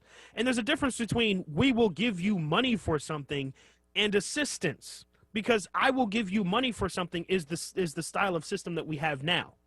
That is, if you qualify for A, B, C, D, E, F, G, and if you can make sure that you can prove W, X, Y, and Z here on paper, then you have access to these funds here, some of these funds. That's the assistance program that we have now. There's not much help there. There's not much assistance there. As you mentioned, there are people who are working very hard and who may be a different version of the homeless that you might be envisioning right now. Maybe they are not living on the streets, but they are certainly homeless and doing everything they can to just survive. Okay? That's what I mean whenever I say it's a societal issue. This is not about scooping up people who are sleeping on street vents in the city of Philadelphia and putting them somewhere, or giving them enough money to buy, new clothes and maybe a meal or two. That's not the whole scope of homelessness. And if we look at homelessness through that narrow scope, it becomes easy to sort of categorize it like that. But in addition to that, if we also look at homelessness through that narrow scope, it becomes an easy political football to kick around between both parties. Oh, we're going to do something about homelessness. Oh, we think that homelessness is very important. Oh, we care about everyone. Well, show me. I would like either political party, and I think the Democrats are most open to this, but I'm just saying, right? I would love for either political party to prioritize the people's needs as high as, if not higher than, they prioritize their own jobs. I know term limits is a big conversation in politics. Should we go to it? But I do think that there needs to be some sort of bigger or greater motivation for our representatives to address, not just address, but to actually take action on issues like this. I know the eviction, like I said, the eviction moratorium is why this issue is coming to a head now, but this is something that should have been addressed years ago. And so I've always said of politicians, when they show you who they are, believe them. Don't believe that a politician is going to be something that they haven't shown you that they're willing to do, because it's no reason to. Let's go to Rick giving us a call in Germany, it says here. Rick, how you doing? Good day, my brother. Good day. How you doing, Rick? I'm speaking to you as a former homeless man from Washington, D.C. Okay. I was rescued by a beautiful, smart, and kind German woman, and that woman is now my wife. But I would tell you that Congress has no real interest in ending homelessness. Congress is a puppet of the wealthy individuals and the individual corporations that run America. And to end homelessness would be like saying you want socialism in America, and they're not going to have that. And why do you think, just in your opinion, Rick, you know, and you said that you have a lot of experience in this. Why do you think it is that, do you think that there is something to gain off of the, let's say, the homelessness of certain Americans? Do you think there's something to gain? Do you think there's a conspiracy here? What are your thoughts on it? Well, I think what is gained is their position in power. The middle class are ushered into power by the wealthy. The wealthy stand back and watch who's going to be the next puppet for this generation or this particular era. And it's not to their benefit to have people well-fed, housed, and educated. It's not to their benefit. Because they won't be like hungry enough to like work for the low wages? Is that the kind of connection? Because I see some of that going on. It's not just about wages. It's about knowledge, and it's about power. If you're homeless, you're not in a position to overthrow people in government, people in Congress, people running for the White House. That's true. That's all I have for you today, man. Hey, Rick, I really appreciate the call. I hope you continue to listen, and I hope I get to speak with you again. It's one of those things, I always think about the connections. Does one thing lead to another? And Rick touched, I think, upon some really important points there. Homeless people are not a demographic group that votes in super large numbers. And I don't mean to, sound crass about this and be like, well, politicians don't care because that's not a group that's voting. But there's a lot of truth to that. There's like a lot of like facts, you know what I mean? Like in that, and say that, because who's going to vote them out? Like if you mistreat the homeless, what group? The only people that are going to come after you are those that advocate on behalf of the homeless. And so if you don't have a heavy enough advocate in Congress, not just on homelessness, but again, a bevy of other issues, if you don't have a heavy enough advocate, a lobbyist, an inside person, somebody, then your issue's not going to get addressed. And it has nothing to do with how bad, if you will, we need that thing addressed. And it has everything to do with winning. That's it. Let's go to George, who's giving us a call from Center City on the line. How you doing, George? And, you know, I want to really congratulate you because you're what we consider the future of talk radio. You're going to be one of the ones that save talk radio. Trust me, because you have great qualities. I mean, you have been through the trenches and the fights and all, and you had your lumps and all, you paid your dues, and believe me, you're going to be a great talk show host. I hope you stick with it, you know. Well, especially coming from you, George, that means a lot. I appreciate that. Believe me, and I'm not in the complimenting business. I do not believe it. I believe the paycheck speaks for itself. But, you know, what we're talking about here is this thing about the abatement where people are being put out of the street. It's not Congress, and it's not the Senate. They already approved the money. This is what I don't understand here in Philadelphia. And it's not all over Pennsylvania because those people are up there in Carlisle, Harrisburg, Mechanicsburg, Springfield, you know, Somerville, all of them got their money paid. People here in the Northeast, Mayfair, Schuylkill, all of them people that got their money. Their rent was paid. When they went out there, for some reason or another, they representatives and they state senators did the paperwork, and it went directly to the realtor, and they got their money. So all this nonsense about, oh, well, we don't know how to do the paperwork. How can you be a state senator or a state rep and say you don't know how to fill out the paperwork? I mean, that's the most and it's not like this just happened yesterday. They had like 3-4 months or longer. The money's been there to do the paperwork. They chose not to you are absolutely correct. You are absolutely correct on that, George. And it's actually a part of the back end of this story about how there's so much unspent money that has already been approved back when emergency funds were approved back in December of 2020. Those are federal funds that were distributed to every state. And most states haven't even spent more than 30%, 25 or 30% of those funds. Upstate Pennsylvania, they have spent there. It's just these lazy, trifling, African-American elected officials that they're not all African-American, George. They're not all African-American. No. I'm saying, wait a minute. I'm saying the ones who are black didn't spend nothing. The only ones I know did it was Therese Miller, who is still filling out paperwork and people getting it, and Sharice Street. And I'm not like fans of theirs, but they do their job. Now, how come those two can get people's money to the realtors and all, and the rest of them can't? They came on this show, or not on the show, but on this station, and say, well, the paperwork was complicated and this and that. This is you, Stephen said it.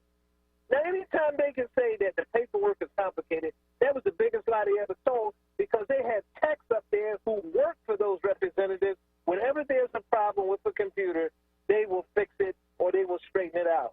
Even if the computer is slow, they got some of the best computers money can buy. It's all that speed about how it's slowed down. They're the biggest liars God put on the face of the earth. They were lazy and trifling and didn't do their job. Well, thank you for your opinion. I definitely appreciate you calling in, George. I got to get to this break.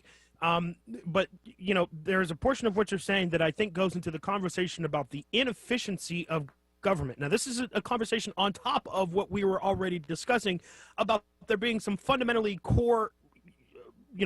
core issues, rather, with our two-party system. But on top of that, the system itself is inefficient in many ways. This is one of the ways in which it is inefficient. There were billions of dollars, with a B, approved to address this sort of issue, for people to effectively go out to apply, rather, for funds that would help them either pay their landlord, or if you were a landlord, to help pay your mortgage until the moratorium ends or until another solution is found. And so few of those dollars have been distributed. It's embarrassing. I don't know who do you blame? Democrats, Republicans? Who knows, right? But a lot of inefficiencies in the way that we do business too. That has to stop. I'm going to get to a quick commercial break, and on the other side, we'll continue Evening Words and get to our first guest, Stephen Hutchinson of Power Tax. Don't go anywhere. More of Evening Words with Keaton Nichols right after this. Now, a traffic update on WURD Radio.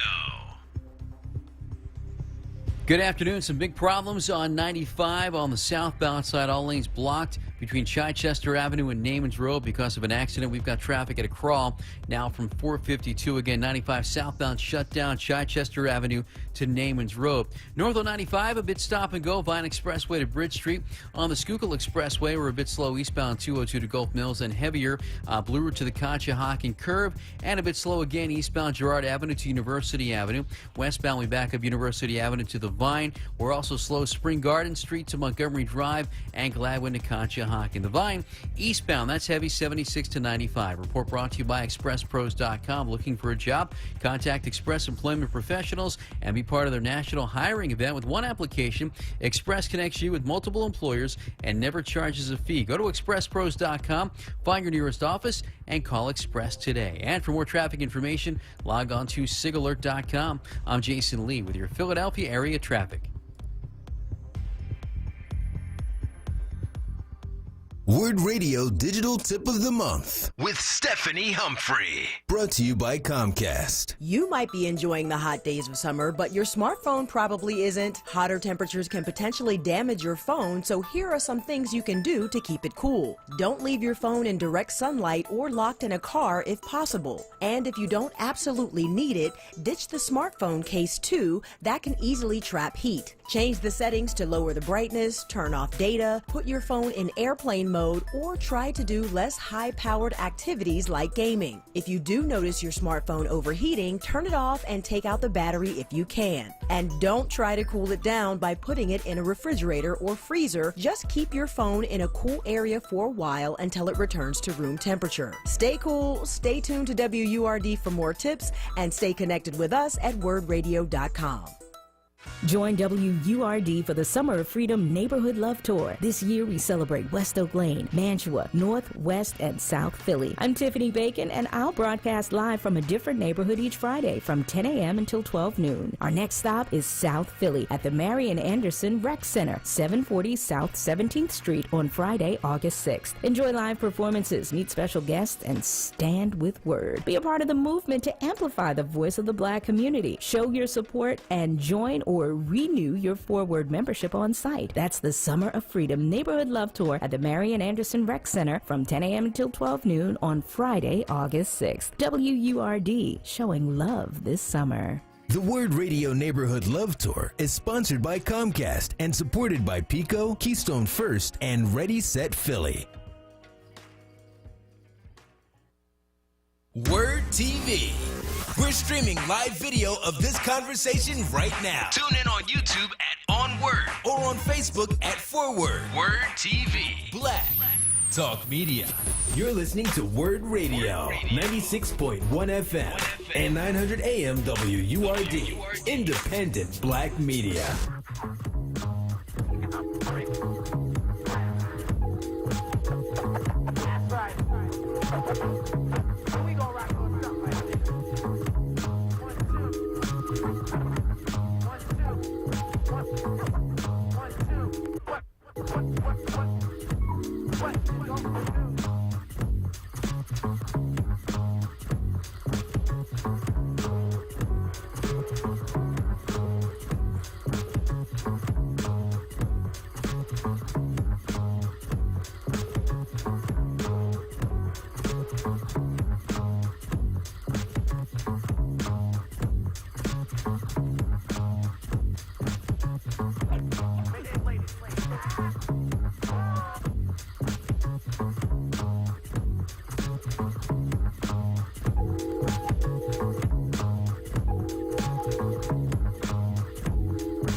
Hey everybody, welcome back. It is Evening Words right here on 96.1 FM, 900 on your AM dials as well. If you're right there in the city of Philadelphia, everywhere else, you're listening at wordradio.com, facebook.com/4word, or on the app. It's free. Just search WURD Radio WURD in your Android or Apple app store. My next guest on the line, his name is Stephen Hutchinson. He is a tax professional. Of course, you might know that already. But he's also an author and a public speaker. He's re-releasing, of course, his book that is coming out called Power Thought, and power is going to be a theme behind tonight's conversation. Stephen Hutchinson, welcome to Evening Words. How you feeling? Thank you, sir. Thank you. I'm feeling tremendous. And I have to tell you right now that you definitely give a whole lot more than a nickel's worth. Okay. This guy, I love it already, on fire with the sneaky promos. Believe me, I will get you back for that one in all the best ways. I mean, of course, because Stephen Hutchinson right now in front of us, you heard Eric allude to it a little bit earlier. Heard Eric allude to it a little bit earlier, Stephen, that you are a tax expert, but that is far from the only thing that you do. When we met you, we were talking about power taxes a couple of years ago when you became the unofficial official tax preparer of the lounge. That was pretty awesome to see that. But you have also branched off and expanded into some other aspects of money and finances, which I've come to find out is actually a pretty wide field of things. Talk to us. We know about the tax stuff, and if we don't, we'll talk about it a little bit later. But we know about the tax stuff. How did you kind of develop this, dare I say, curriculum for other aspects of financial literacy? What motivated you to do it, and what gave you the idea to expand? Well, actually, it's a natural progression.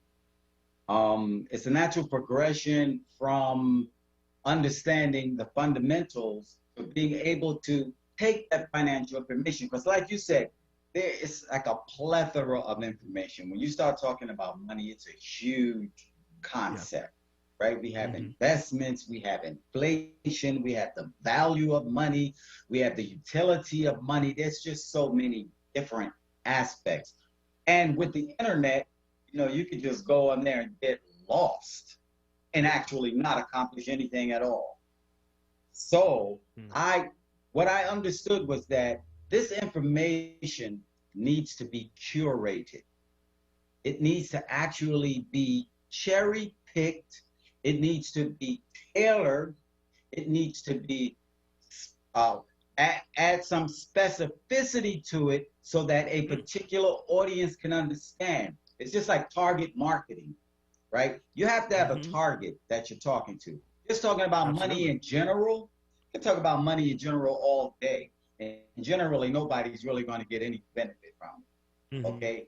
So when I started to understand more about my financial situation, my family's financial situation, my people's financial situation, then I started to understand, we have to curate this thing, because financial literacy means different things for different people. Depends on your financial background, right? Absolutely. Your financial literacy. It depends on where you are. So in that way, I developed what's called the money class. The money class was actually the birth of that concept. Very good, very good. And you kind of touched on a lot of important things. I said famously, I remember to my crew saying in, I guess it was like maybe 2019 or end of 2018 or so, that I felt like as a 27, 28-year-old, that I was like just really beginning to understand money.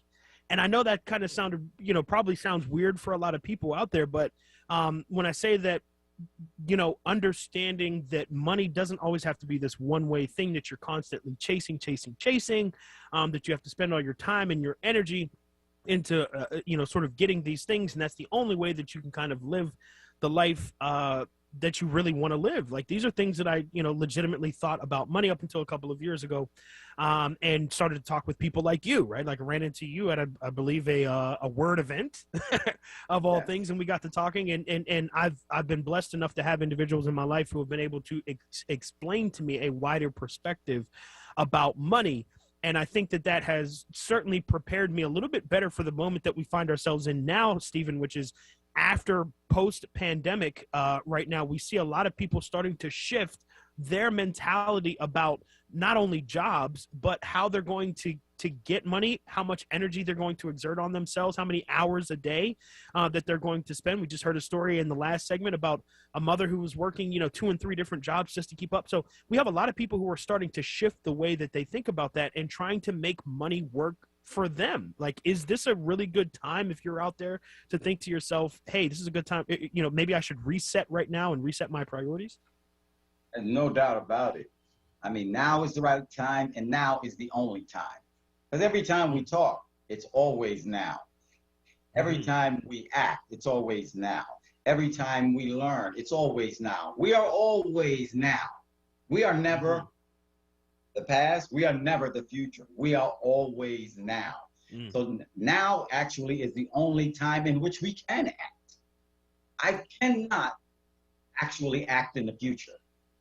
I can't act in the future. I can't act in the past. Right? The only time to act is now. So if I am going to do anything for my financial situation, I need to do it now. That is a fact. Yes, now is the time. No doubt about that. Definitely. Yeah.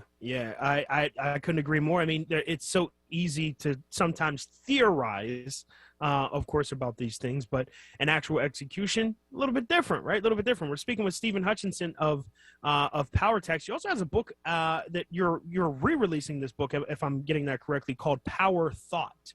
Talk to us a little bit about what Power Thought is about.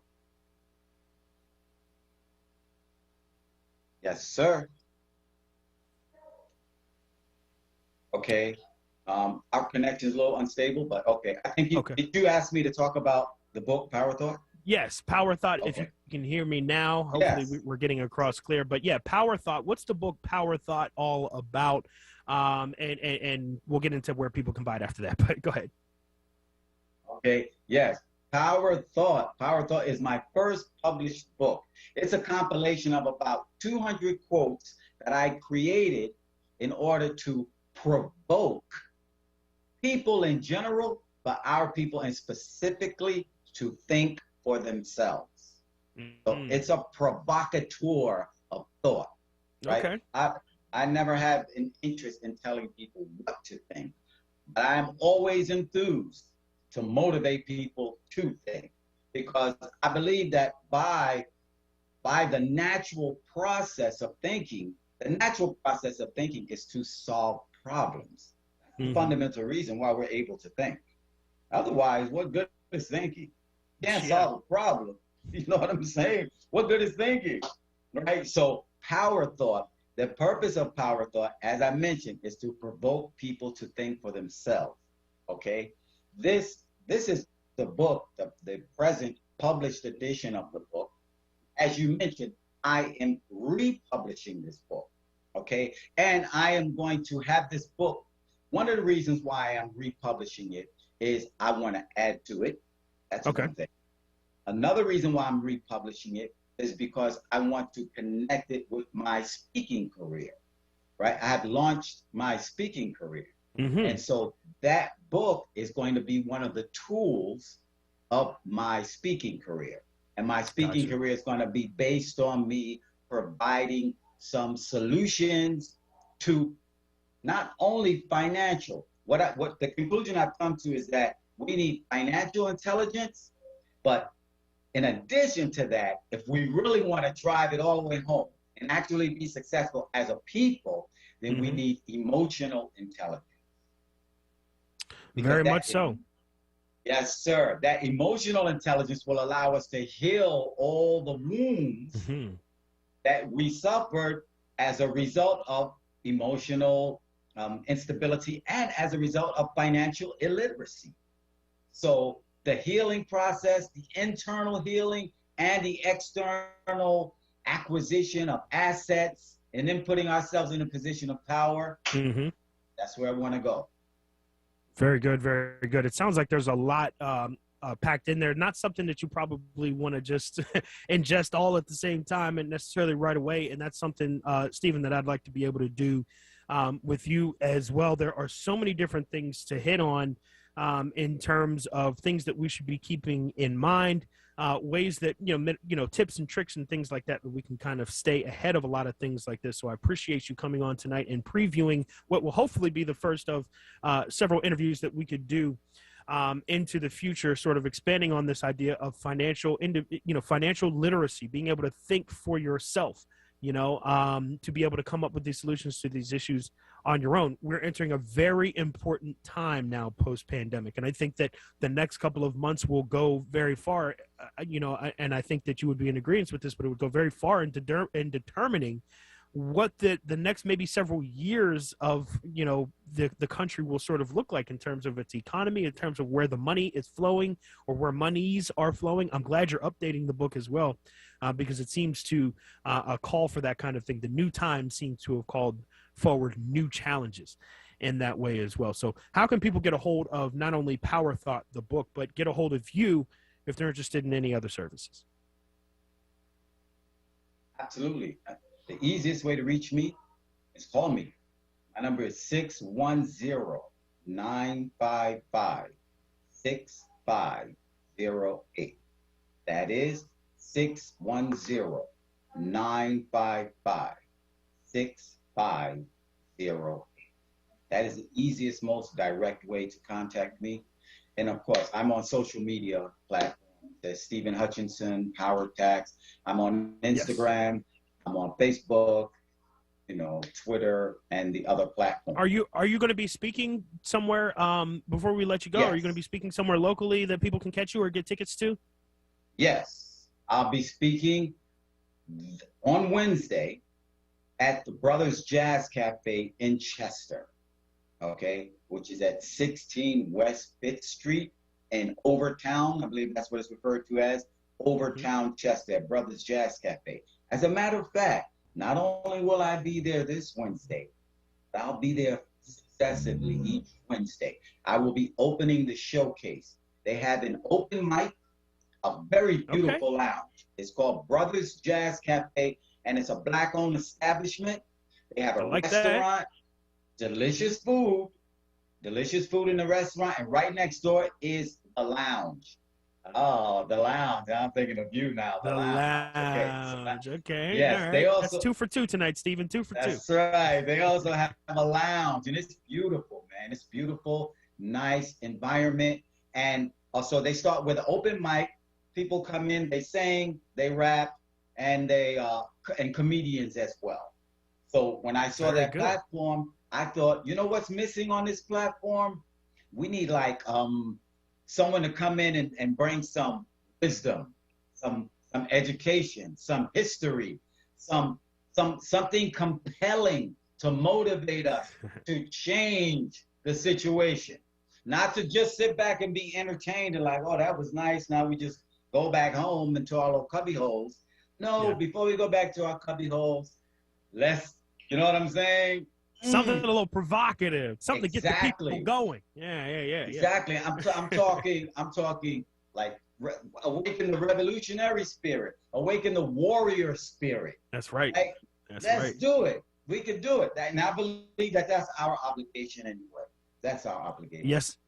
Yes, sir. Stephen, I love the energy. That's Stephen Hutchinson of Power Tax. Make sure you go check him out on social media. Check out his book, Power Thought, as well. Getting better with time, my friend. Getting better with time. I'll be speaking with you again real soon. Thanks again for taking the time to speak with us this evening on Evening Words. Absolutely. Appreciate and you. Next time we could speak about, because I thought you wanted to speak about a few investments that people can make. We could do that next time as well. Absolutely. I want to have a fully fleshed out sort of thing. We're going to go topic by topic on some of the stuff that we want to talk about and that we're going to be discussing into the future. And in addition to that, Stephen, I don't know, you had kind of snuck that in, that you kind of opened up the set for the open mic. You're also very talented on the keys. I've seen it. And as a fellow ivory tickler, I guess you could call me. Right. We have a lot to talk about. Here. So definitely looking forward to speaking in the future. Again, Stephen, I appreciate you coming by tonight and lending your time for tonight. We'll talk to you again soon. Thank you, sir. Be powerful. All right. No problem at all. We got some phone calls coming up on the other side. Then we'll talk sports. Jovan Alford of TSL onWURD.com. Don't go anywhere. We'll be right back after this quick break here on Evening Words. Hey, WURD family, did you hear? It's official. The Colorectal Cancer Alliance just announced the new age for colon cancer screenings has been officially lowered to age 45 for everyone.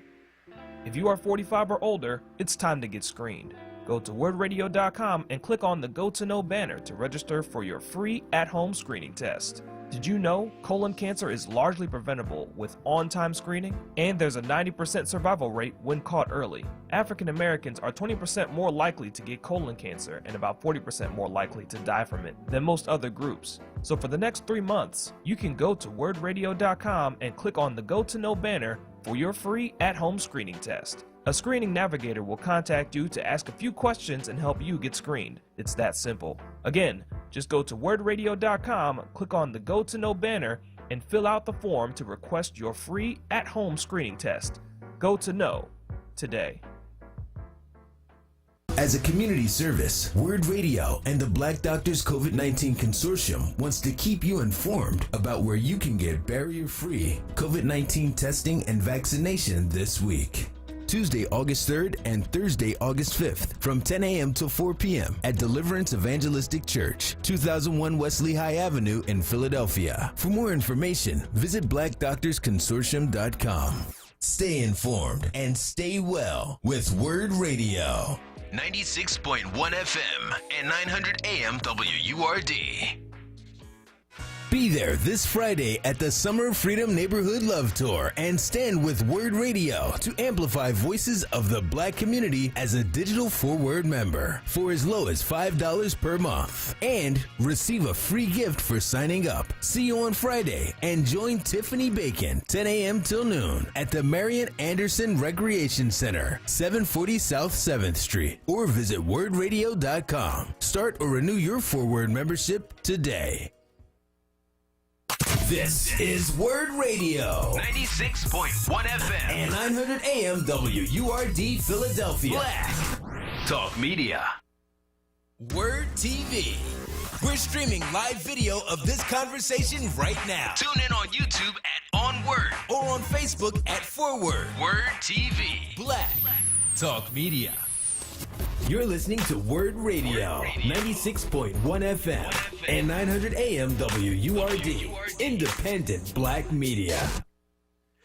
Welcome back. It's Evening Words right here on 96.1 FM, 900 on your AM dials as well. If you're wondering why is Nick not on the air right now, do not fret.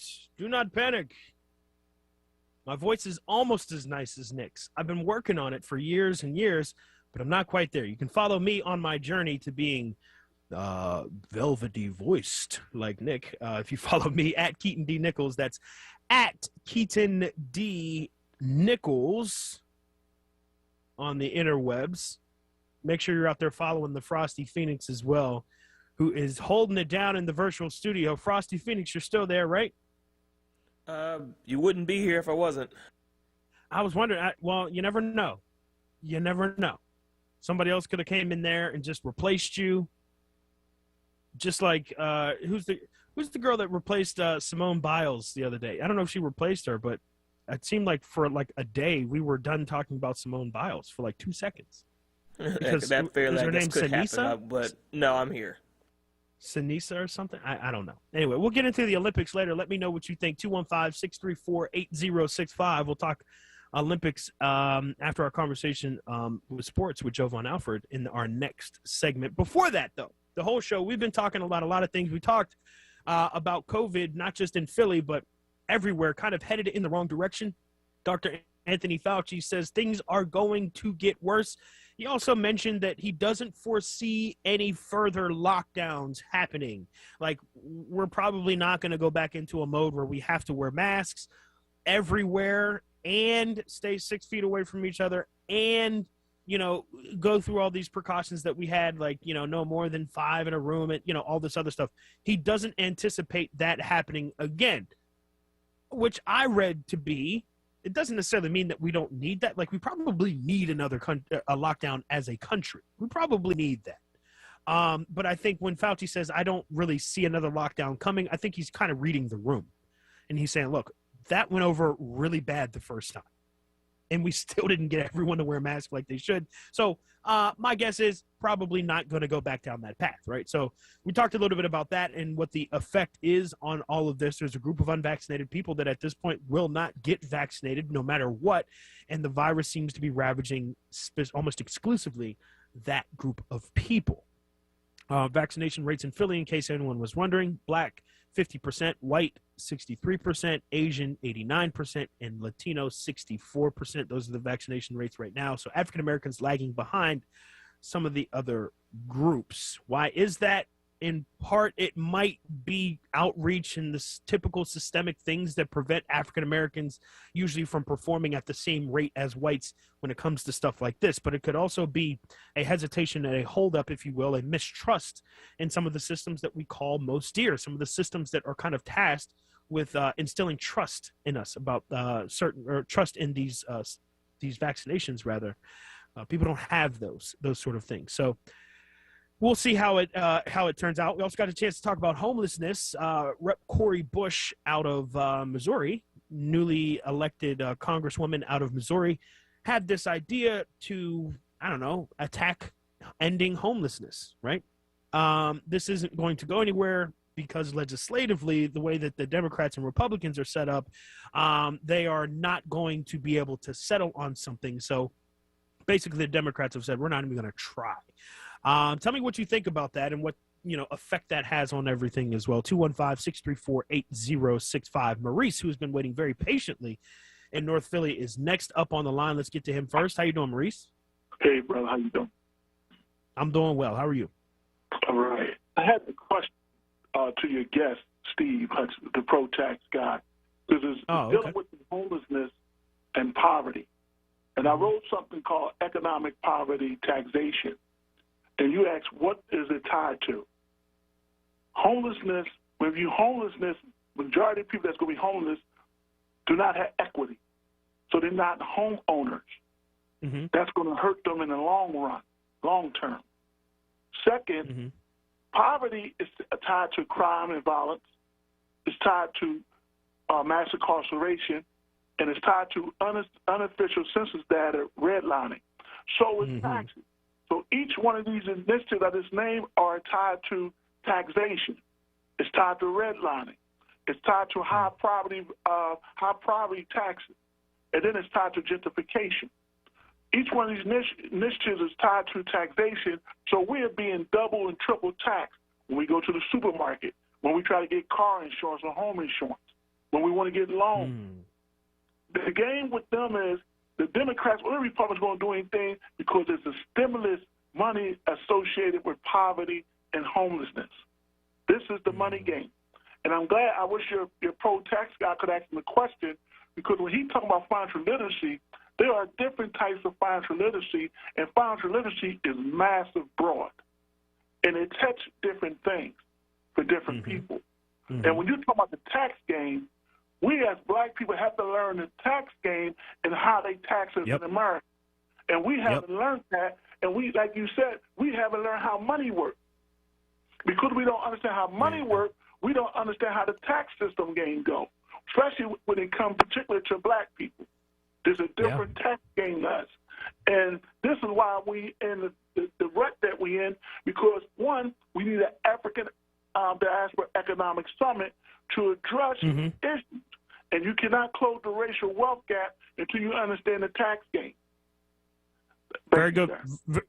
Very good point, Maurice. I appreciate you calling there from North Philly. And, something that I think I've noticed as well, and it was something one of the things our guest, Stephen Hutchinson, did touch upon is that, look, there's a ton of financial advice out there, and it doesn't always apply to you. And that's in part because everyone's financial profile, of course, is different, but there are different rules for different people in this country, especially if you're a person of color. I don't need to explain that to you necessarily. But, one thing that I've noticed oftentimes when it comes to the financial traps and cycles that some people find themselves in this country is that they're much less so aimed at people of a particular group and more so aimed at a particular demographic that's likely to fall into this pool, if you will, of something happening, right?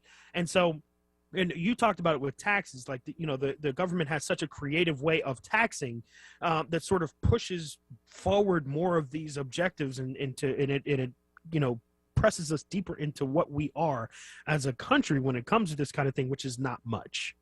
And the more that you sort of analyze it, you understand that there are traps set for certain types of people, and that do the people oftentimes that you collect out of those traps, do they oftentimes look like one particular, do they look black or brown? Do they belong to one demographic group or the other? Yeah, over the other. Yeah, they do typically. That doesn't always mean that there are bankers and that there are financiers and that there are people that are specifically targeting black people because it's fun and because they get some sort of enjoyment out of it, or that they know that they're the most vulnerable, class, group of people rather that find themselves within this class. It's not that. I think it's more so the idea, as you said, that there is a benefit to be made, and I think an earlier caller alluded to that kind of thing too. There is a benefit to be made off the struggle of certain peoples, if you will. And it's almost like that struggle kind of creates a fuel line, if you will, to some of the higher ups in our society. It's almost as if they need a certain type of struggle to exist in order to perpetuate systems that keep them on top. I hope I'm not losing anybody with any of this, but that is kind of what I see out of this situation too, that I think helps feed into this. And so we do need to release ourselves from that. But which, again, when we talk about the two-party system, how do we release ourselves from that? Well, we can't have representatives that are constantly held to that systemic standard of the two-party system. We can't have people that are more interested in satisfying the Democrats and Republicans rather than they are satisfying the actual people. I know the kickbacks are nice. The benefits are nice to be a part of the club or to be a part of, to be a part of the party. It must be nice. But I think at the end of the day, we need better representation out of our representatives. I know it kind of sounds redundant, but it's the truth. We need better representation out of our representatives. If they're unwilling to do that, then we look another way. When it comes to elections, we have the conversations that we're having right now, the things that we bring up months before the election. And we say to ourselves, well, I can't really trust this person because they're not down on the issues. Well, they've already made it to that point. They've already disappointed us and essentially failed up to be the nominee in whatever election, right? And it feels like by the time we get to the elections, we're stuck. Now is the time to be really zeroing in on everybody, Democrat, Republican, that could be doing something that's not doing something. I think that's a metric we ought to be paying a lot closer attention to. Who's saying they're going to do something, but they actually haven't done it? Because that's just as bad as being the op. That's just as bad as, to me, like if you're not trying to eliminate homelessness, just for this example, right? If you're not trying to eliminate homelessness, you're just as bad as somebody that's trying to keep homelessness going. If you're a leader and you have a choice of going one way or the other, and you choose not to do anything, you might as well just be pro-homelessness. You might as well.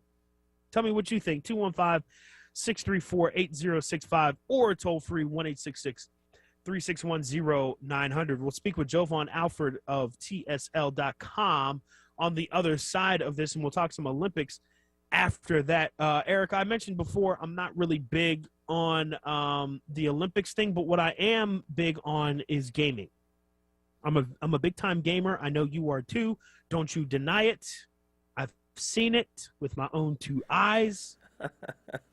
Are you gaming right now? Are you on the game right now? Okay. No, I'm working. Sure. No. You gotta watch the gamers, man. Sure. Anyhow, I thought this story was interesting. Eric, didn't you find this story fascinating and interesting about Netflix? No. Oh, no, well, but let me break it down for the audience. Okay, go ahead. Yes. Or unless you wanted to break it down. For the audience. No. Because you are intrigued by it. I am very eye-rolly about it. I'm very skeptical, as even in the article states that some people are for it, some people are skeptical. I'm on the skeptical side. According to Complex, as in the magazine, which is now, I guess, just a website, because when was the last time you saw any magazine, let alone a Complex magazine? No argument there. That's not a rhetorical question. No argument there. I mean, unless you wanted to go, unless you want to go digital magazine, you know. No. That does not count. If I go to theatlantic.com, that is not the Atlantic. You know, check out our digital magazine. You know, our website.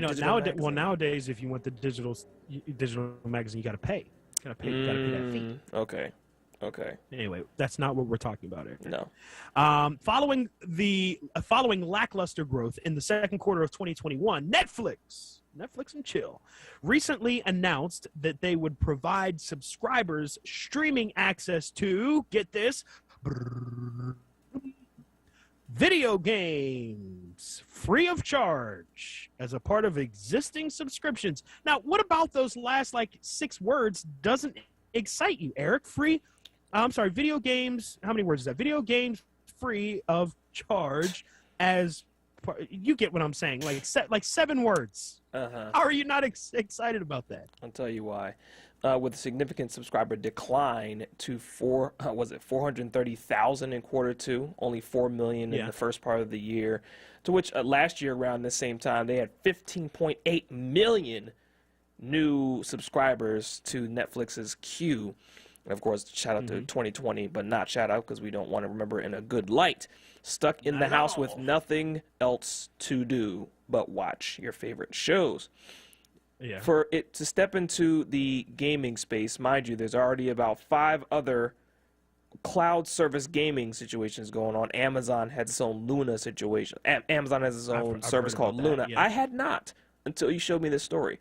And I didn't realize that EA Play Pro is a thing. Xbox Game Pass, I do know about that.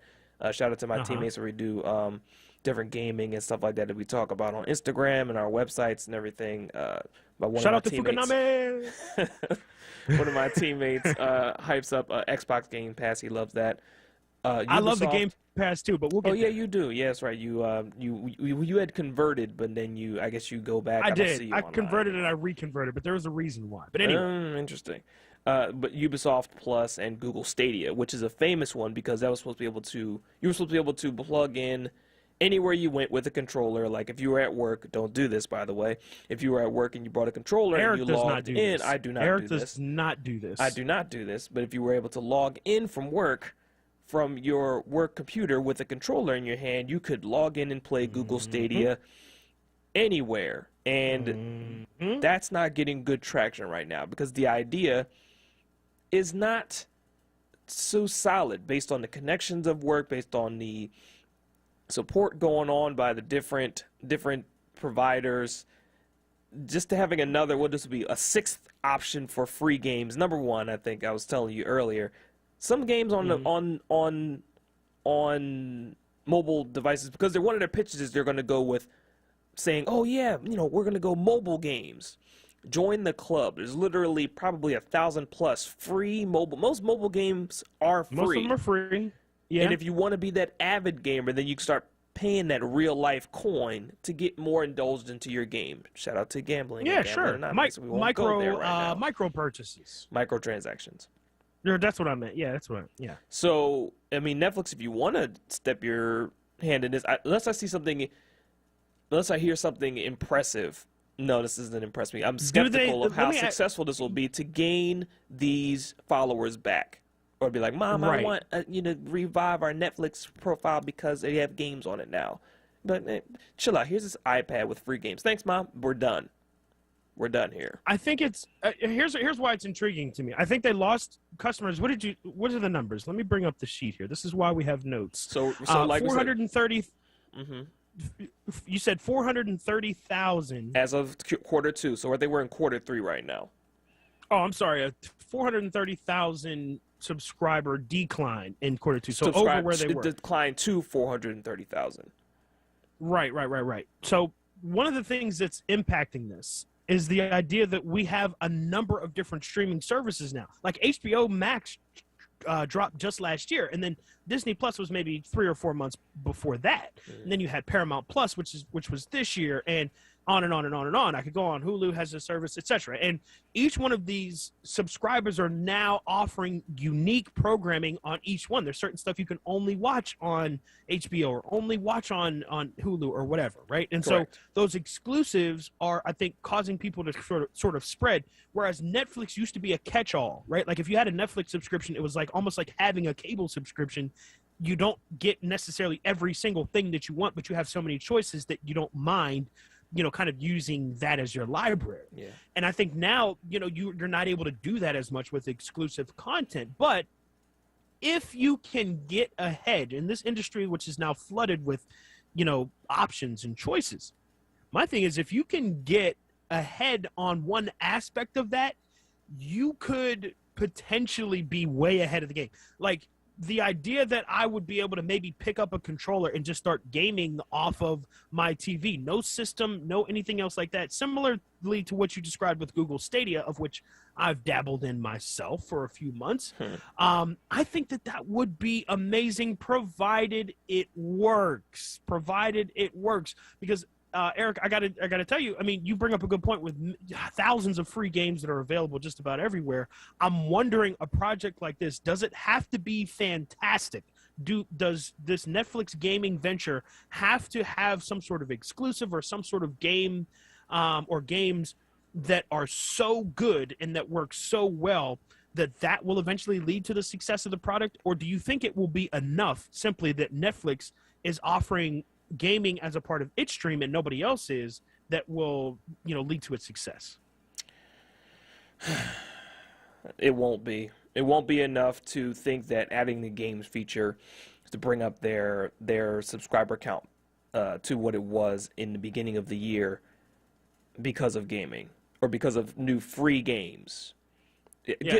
What the one thing I haven't seen as much, get back to creating some of these new shows, new Netflix originals. They've kind of slowed down. If you noticed that too, which is not their fault entirely. It's They're also, probably pandemic. Yeah, it's pandemic. We're still dealing with the COVID situation, so not a lot of things can be created. You have to do it safely.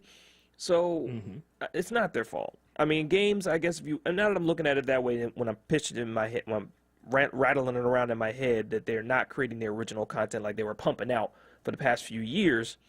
Yeah. Because of the pandemic. And that's where, okay, fine, if you want to think that adding a games feature to your services can boost your numbers, I don't think so, but I mean, keep trying. Well, I think those other, also, before we get to break here, because we will get to, on the other side, we're going to speak with Jovan Alford, and we're going to talk sports on the other side of this. But I mean, this is one of those things where, again, I think the companies that went before, you mentioned Luna. I'd never tried Luna, but Google Stadia and some of the other services, Xbox Game Pass, which doesn't really require that you need an actual console. Going console-less, they have gone through a number of iterations and tests, some of which that have been successful, like with Xbox Game Pass and some of the other things that we talk about. Those have been successful, whereas Luna and Google Stadia, which were really ambitious sort of things, where you could play video games off your phone. Like, you don't have to have any particular, you just had to have a strong internet connection, and you were there. Very ambitious projects, kind of like Dreamcast. Maybe people weren't exactly ready for it at the time. Ooh, that's different. That's totally different. But go ahead. I get what you're saying. That's a totally different conversation. But it hurt me in my little kid heart, man. The only reason why I said Dreamcast is because Dreamcast is one of those things that, like, when we look back on it, we're like, wow, great idea, like, amazing, you know. But in execution, it just wasn't the right time. There are a number of things that you can attribute to Dreamcast not existing. But with this sort of thing, I think there is a time in the near future that we're going to be looking back on Amazon Luna and Google Stadia and not Xbox Game Pass, because I think that lasts. But we're going to look at cloud-based gaming in this sense and say, really good idea in 2018 or 2017 and 18 and 19 when they were trying to roll this out, but it just wasn't time. I think now we live in exclusively a streamer's world at this point. Those with cable subscriptions even stream now. So I do think that this is the future. I do think that we need to be on this. And all my tech people out there, all those individuals that grew up playing video games, or you thought that this is a career that couldn't pay, now is the time, my friends. Now is the time. Should we get the STEM report back up in here, Eric? I'm just saying. Yeah, man. Like, throwback. Well, hold on a second. I think while you're talking about that, I'll just be like, oh, yeah, it's in the future. In the meantime, I'll just be out here turning on my system and, like, okay, mind you, go ahead and play your Netflix. I'll be on my PlayStation. Yeah, go ahead. Yeah, like, you go ahead and stream whatever you want. Yeah. I mean, it's the future. The only thing you're going to have is, like, ridiculously fast streaming internet. Oh, I realize, you know what? I realize you didn't, hold up, you didn't hear it. Hold up. It's like, go ahead and enjoy your thing. Go ahead and enjoy your Netflix games. I'll be over here. Whatever, man. You're not. Hey, actually, hang on to that PlayStation because it's going to be a relic soon. It's gonna be a relic. Man, that's another conversation. Let's get to a quick break. Coming back on the other side, we'll speak with Joe Von Alford about some sports. He's a writer, of course, for Fox and TSL. We'll be back on the other side to figure out what Eagles headlines are popping off at training camp. What's going on with that former Eagle Carson Wentz, and what's going on with the guy that's about to be a former Philadelphia Sixer, Ben Simmons. We'll talk about it more on the other side on Evening Words. Don't go anywhere. We'll be right back.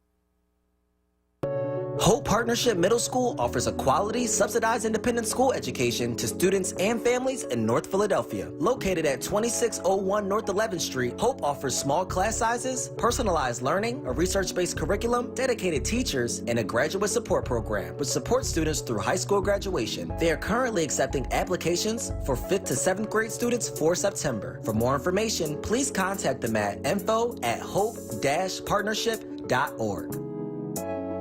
The WURD Radio Newsletter, keeping you informed, engaged, and connected. Sign up by visiting wordradio.com. Scroll to the bottom of the page and type your email address under Connect with Us. You'll receive the latest information on WURD Radio, messages from our president and CEO, Sarah Lomax Reese, exclusive articles and multimedia content, and resources. Stay informed with the WURD Radio Newsletter.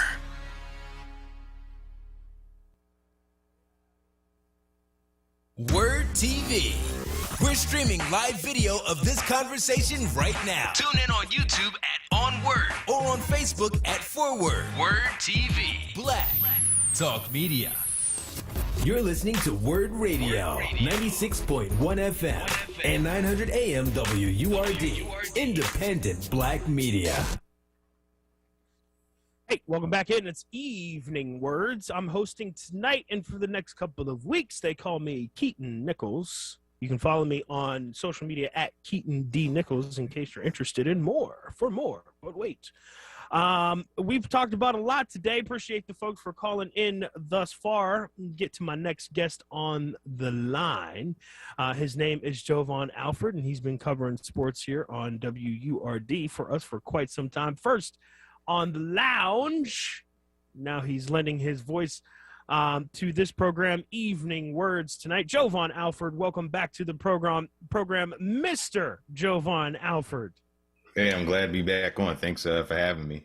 Woo, Eric, you hear that? That is the voice of two. I feel like a union in your voice, sir. Like it's almost stronger now than it ever was. Maybe I'm missing something, but congratulations on your recent nuptials, sir. It was an amazing service, and I love to be in there.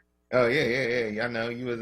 We appreciate it. You was the life of the party. The urban legend. Man, I had to get some pictures in there, man. I had to spice it up. By the way, I don't know if you've gone over, and I guess I probably should have talked about this off the phone or off the air, but we're here now. You're gonna run into a few pictures that the photographer took, especially getting into the van, that are a little goofy. You haven't even seen them yet. Okay. Okay. You haven't even seen them, so that's coming. That's some heat that I got you. Anyway, no, it was a great time. I appreciate you letting me be a part of you all's special day. Joe Von Alford joining us tonight, putting his sports cap on because it's time to talk sports. That's what we do here on the show. And Jovan, I'll get right to it. There's a few storylines heading into what is going to end up being the biggest season of the year. And now, of course, I'm talking about football season. Football season is almost here. It is August. My Pittsburgh Steelers, I believe, will be playing the Dallas Cowboys. I don't care who they are playing. They could be playing the Monstars. It doesn't matter. I'm happy football is back. It is my shameless sort of like desire on things. There's so many things wrong with the NFL and the way that they handle things, as we oftentimes talk about, Jovan. But you know what? It's the dead heat of summer. You just can't wait to get back to the gridiron. I am excited both for the Eagles and the Steelers. But tonight, again, let's talk about the Eagles, who have a brand new quarterback coming into camp. His name is Jalen Hurts. Of course, we saw him last year, but this is the first year that he's going to be the starter from the get-go. What are your thoughts on Jalen Hurts just as a quarterback, just as like a quarterback? What do you think he's going to be able to do in this Philadelphia system as their lead guy? Well, I think what we saw from Jalen Hurts last season, I think, is just a precursor of things to come. You saw when he came in that second half of that Green Bay game where the Eagles offense was they just weren't moving the ball. There was no lack of it. There was no exciting plays, no explosive plays. He comes in, he throws the deep pass to Jalen Reagor. You get some type of energy, some excitement going to that offense. Then you see he comes back that next game against the Saints in his first start. Eagles pulled an upset over the Saints, and I think in that game they were like 7.5-point underdogs.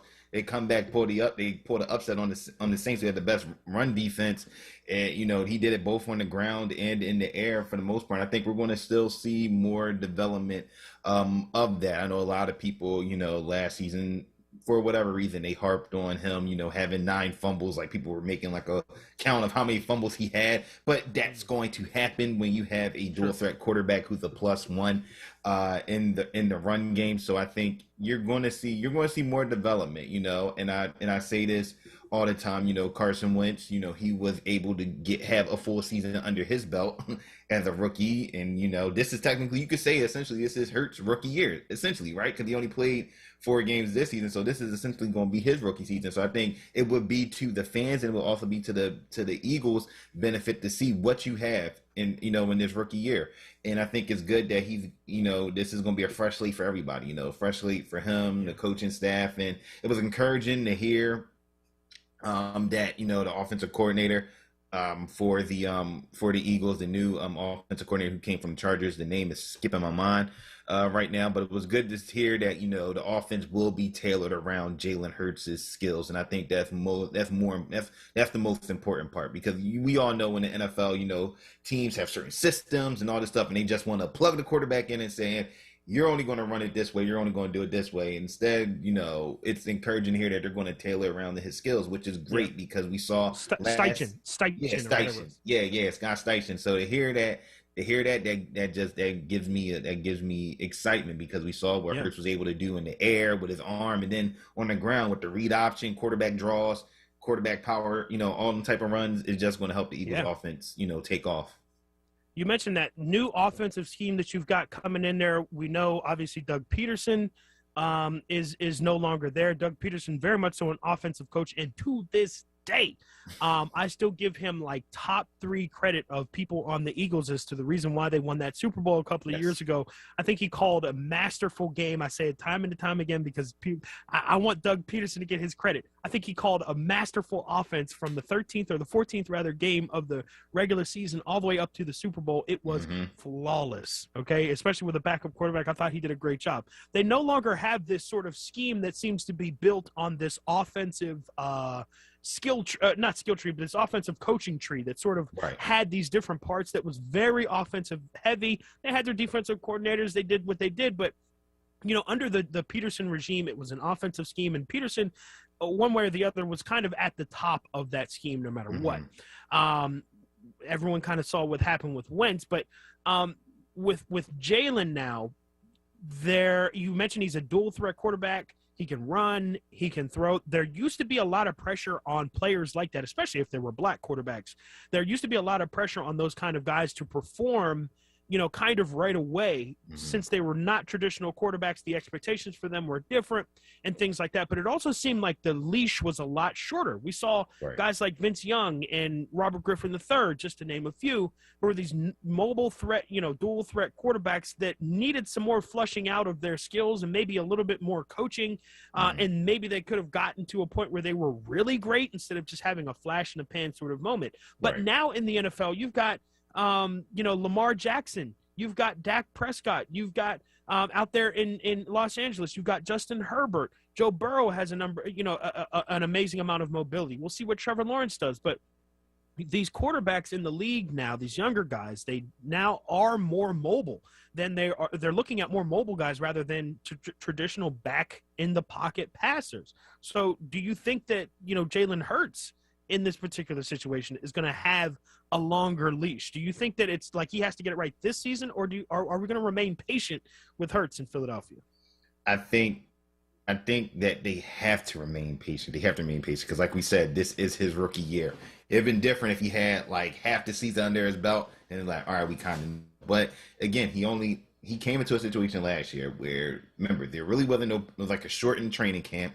There was no preseason. He gets thrown in, a couple plays here and there, and some like weird, like wildcat type stuff, almost like what the Ravens did with Lamar in his rookie year, right? When they had Joe Flacco, we saw him doing a lot of that creative wildcat stuff, whatever. And then Lamar takes off the next year as the start. I'm not going to put that pressure on Jalen Hurts. He's going to come out like Lamar Jackson and light up the world in his second year. A little bit too much pressure. That's a lot of pressure. Yeah. Right. It's a lot of pressure, but I think that he's in a situation where he has a lot of weapons around him, right? He has a running game. He has a nice stable of running backs. He got Miles Sanders, hopefully, unlike Doug Peterson, who refused to run the ball a lot of times, hopefully with this new offensive coaching staff, they run the ball a little bit more. Yes, please do. please do. They have a stable of running backs with Sanders, Boston Scott, Jordan Howard, Kenneth Gainwell, who they just drafted. I mean, the list goes on and on. Kerryon Johnson.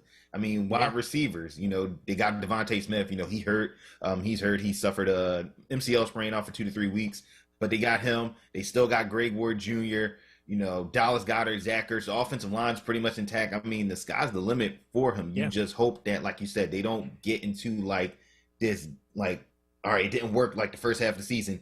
Now do we like pick up the phone and call the Texans and be like, so what do you want? See what Deshaun Watson, right? Yeah, see what he's in for. Because there's a lot of chatter, around that, and I get why, because the Eagles do have the capital to make a big trade like that. But again, why do that when you could possibly? And I'm not trying to put him in this category because that's a lot of pressure. When you could have the next Deshaun Watson or Lamar Jackson or Russell Wilson in Jalen Hurts. Could be. You had mentioned that the Eagles are one of those teams that does have a chance to sign Jalen Hurts. Last year, this past offseason, rather, they got rid of their previous quarterback, the quarterback that they drafted number 2 overall, the one that went and led the Eagles to a 13-3 season before being hurt. But then eventually they went to the Super Bowl, of course, as we know. Carson Wentz is stop me if you think you've heard this one before. Carson Wentz is hurt again. He is going to be out somewhere between 5 and 12 weeks with a foot injury or a lower leg injury, something along those lines. Real quick before we get into the break, how does this impact Philadelphia sports? Because there's a part of him being injured that actually impacts what the Eagles' future is too, right? Even though he plays for the Colts now. Yeah, for sure. And people remember that the Eagles, when they did the trade for Carson Wentz, there was obviously a pick in this year's draft, 3rd round pick, and then a pick in next year's draft in the 2nd round that had a lot of pick protections on it. And right now they're saying the timetable for Wentz is out for 5 to 12 weeks. That's a wide timeline there. Yes. 5 weeks we're thinking, all right, it'll be back by the beginning of the season, week 1, week 2, maybe, but we're talking 12 weeks. We're looking at November. It's half the season. Yeah, and that plays a part in what the Eagles need, because the Eagles need Carson Wentz to play 75% of Indy's offensive snaps for them to receive a 1st-round pick, or 70% of offensive snaps, and the Colts making the playoffs. So that's heavy, considering that we're looking possibly if it's the full 12 weeks November, that's a lot of snaps and a lot of games missing, especially now since we're in a 17-game schedule. was there some sort of incentive? I guess it was on the Colts' behalf that they threw into this trade, to make that happen. I know there's incentives that kind of happen with these kind of things, but was that something that the Colts rather threw into this deal to make it happen, knowing the injury risk that Wentz was? Yeah, I mean, definitely. I mean, if it's almost like, remember when the Eagles did that with the Sam Bradford trade? They had the same type of protections where they traded Sam Bradford to the Minnesota Vikings, and the Eagles. That's when they ushered in Carson Wentz as starter. The pick protection for that ended up being a first round pick or something like that, and I think it became that year. Yeah, that year I think it became Derek Barnett, if I'm not mistaken. So we see those type of things like happen. So I think definitely if you're the coach, you hinge on it. If he stays healthy, then he stays healthy. The Eagles get a first round pick. But what does that mean? At least your team is good now, right? At least your team is good, and that's a low first round pick. Yeah. Most definitely. We're speaking with Jovan Alford right now on Sports. We'll get how you can get in contact with him and his work on the other side of this, and talk about the hottest trade that has not yet happened yet, of course, which is the trade of one Ben Simmons. Is his name Benjamin? I have no idea. But if it is, Benjamin Simmons. We'll talk more on that, Sixers and that trade on the other side of this break. And before we get set for, of course, our next show here at WURD Save Space. So don't go anywhere. Lots more content coming up right on the other side of this. I've done everything to stay healthy and protect my unborn child during COVID. The way I see it, getting vaccinated is one less risk to me and my baby's health for now and the future. Plus, free vaccines are available in my neighborhood. You don't even need an appointment. Just walk in. You have the power to finish this. Visit pa.gov/COVID for more information. Paid for with Pennsylvania taxpayer dollars. Save the date. Thursday, August 26th for WURD Radio's annual Founders Day celebration, honoring the life of our founder, Walter P. Lomax Jr., MD. This year, we'll be both in person and virtual. Stay tuned to WURD Radio and WURDradio.com for more information. That's Thursday, August 26th for our annual Founders Day celebration. Exclusively on WURD Radio, 96.1 FM and 900 AM WURD. Streaming live on WURDradio.com, the WURD Radio app, or watch live on WURD TV via Facebook and YouTube. WURD TV. We're streaming live video of this conversation right now. Tune in on YouTube at onWURD or on Facebook at ForWord. WURD TV. Black Talk Media. You're listening to WURD Radio, 96.1 FM and 900 AM WURD, independent black media. Welcome back. It's Evening Words right here on 96.1 FM WURD, 900 on your AM dials there in Philadelphia. Stay close. Got Save Space coming up next with Kayla J. We'll talk to her in just a second. My current guest on the line, he goes by Jovan Alford, and you can catch his work at DraftKings as well as TSL. We'll get to that in just a second, though. I wanted to ask you one more question, Jovan, before we get out of here, and that is related to the Sixers and one Ben Simmons, who we won't go into it as to why he's on the chopping block, but he is here in Philly. He is probably one of the more valuable trade pieces in this. He might be the most, as a matter of fact, valuable individual trade piece in this season's offseason. But the big question is, and I'll put this on you, what do you think is most likely to happen with Ben Simmons? Is he going to get traded, and if so, where, or does he stay in Philly? It's tough to say right now because you look at, it seems like there's this like new trade reports coming out every single day and they're all like spinning the same thing, but you got to see where the source and where this stuff is coming from. I know earlier today, Chris Mannix wrote that an exec in contact with Sports Illustrated said that the Sixers want a Boston, they want what Boston got for KG and Pierce. But he also said the Sixers are not in a major rush to move Ben Simmons, and he also wrote that Toronto is an option. Pascal Siakam is available. We've read that the Raptors, Cavaliers, Warriors, all teams have expressed some type of interest in Ben Simmons. And The Athletic, they just wrote earlier this afternoon that the Sixers are seeking at least four future. The Sixers are seeking at least 4 future first-round picks through trade or pick swaps, and are along with an all-star level player in certain scenarios. So it's really tough to say right now, because we saw Russell Westbrook being moved, last week, and a lot of people thought that could have been the opening for Bradley Beal, but it seems like Bradley Beal's wanting to stay in Washington to see what they do and build down there. So it's really tough to see where he could go. I would not be surprised, because the Sixers have all the leverage here, because Ben Simmons is under contract for 4 more years, and he's only 24, 25. So they got all the leverage, and if I'm them, if you don't get what you want now, then just hold him to the trade deadline, where you can possibly boost his value back up to where it probably should be, rather than coming off a disappointing playoff series. It has to crush his value. The two things which you just mentioned, which is the playoff series, which is the most recent memory that any of us has of Ben Simmons on a basketball court. Not a good one to have, and on top of that, it's now known that he either wants to be traded or that the team wants to move him. Mm-hmm. That, in my estimation, would squish his value, right? If they're trying to move him right now. Yeah, 100%. A lot of teams, NBA, as we're doing the show, be a free agency has already begun. So you're seeing a lot of deals handed out, and a lot of teams, do you want to take that amount of money on for a guy like, it's 24, he's a great defensive player, but offensively, he lacks there a lot. So do you want to pay that price for a one-sided, one-dimensional player right now?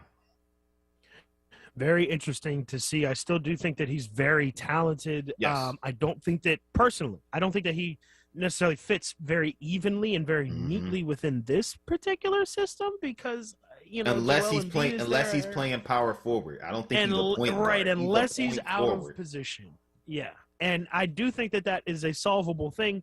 And because it's such a simple solution, it makes me think like you would have gone to it by now. Like, you've had two different head coaches in here now. Right. They both had a look at Ben Simmons and his skill set and things like that. Neither has made that move.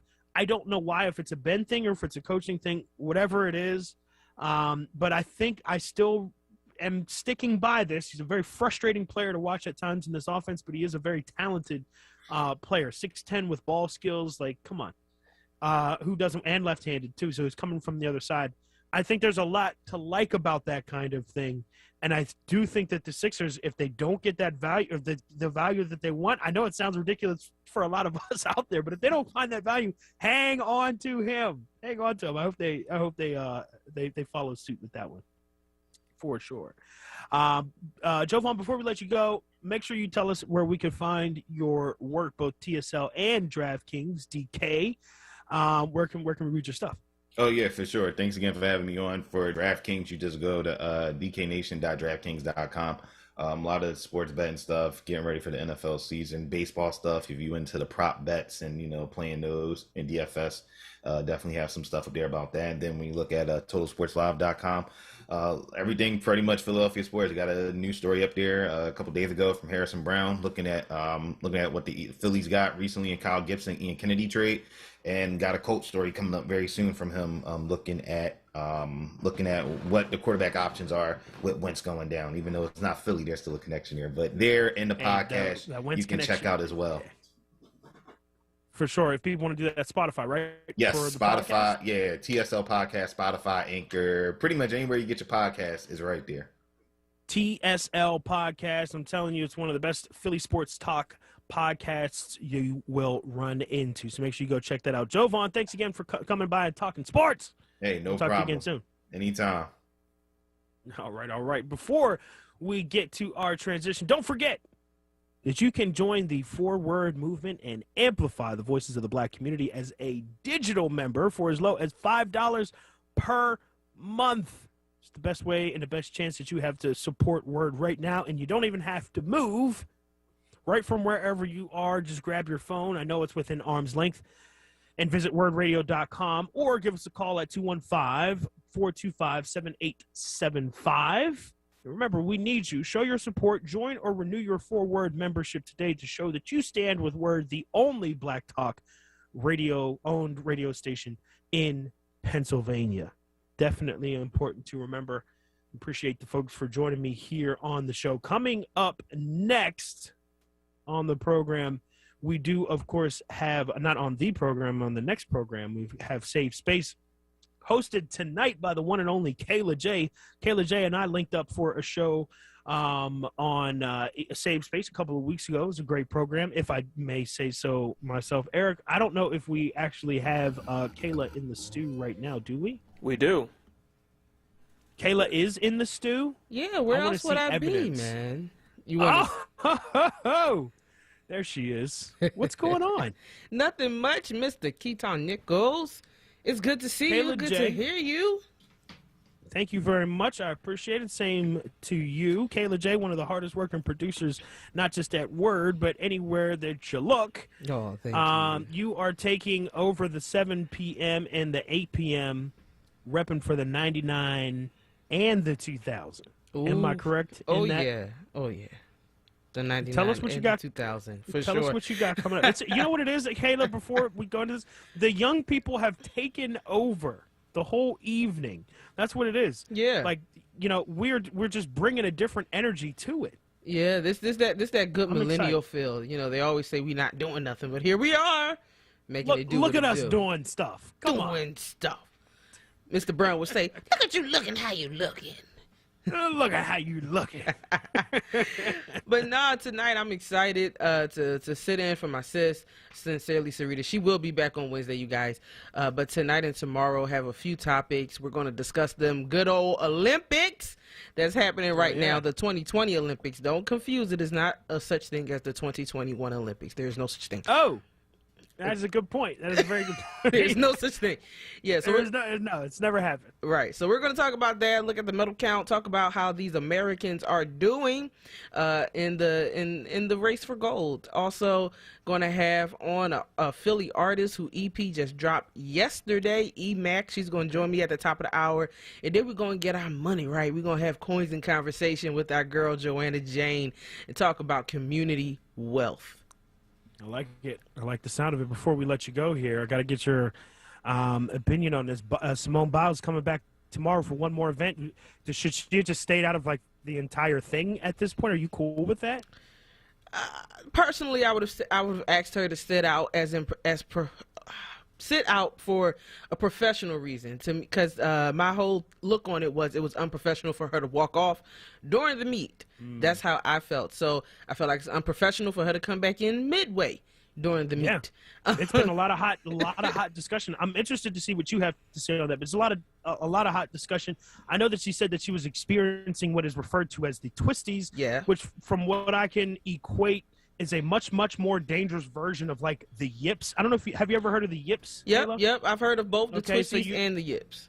Yep. So for those that are unfamiliar, if you get the yips, if you're a golfer, if you're a basketball player that has a particular stroke, anything that you have to do on a repetitive basis, like a stroke or a swing or something that involves a lot of mechanics, if like you can get the yips, and what the yips are is basically it's sort of little blockages in your brain where you forget certain aspects. If there's like maybe 10 things that you have to remember about your golf swing, you forget like 3 of them.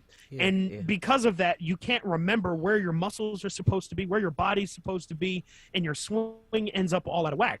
You know, like I said, it happens in baseball, golf, basketball. They call it the yips. And this sounds a lot like the yips, the twisties, where she says that she can't quite sort of like balance where her body and her brain are, like when she's flipping around and doing stuff. Yeah, so the twisties it's almost like that. It's when your body also wants to add an extra twist because it's used to doing that function. So in gymnastics, you know, they twist and they flip while they're in the air. So she may be trying to go for a double and her body's like, let's do a triple, let's add, you know, but that's not what she planned for. So she could stop mid-air just because she remembers that that's not what she's supposed to do, but the body itself wants to add a twist. It sounds very dangerous. And when I read that, I'm always like, you know, look, if that's what you say you have going on, I am certainly not here to say, oh, well, you should have, blah, blah, blah. But I did want your 2 cents on that.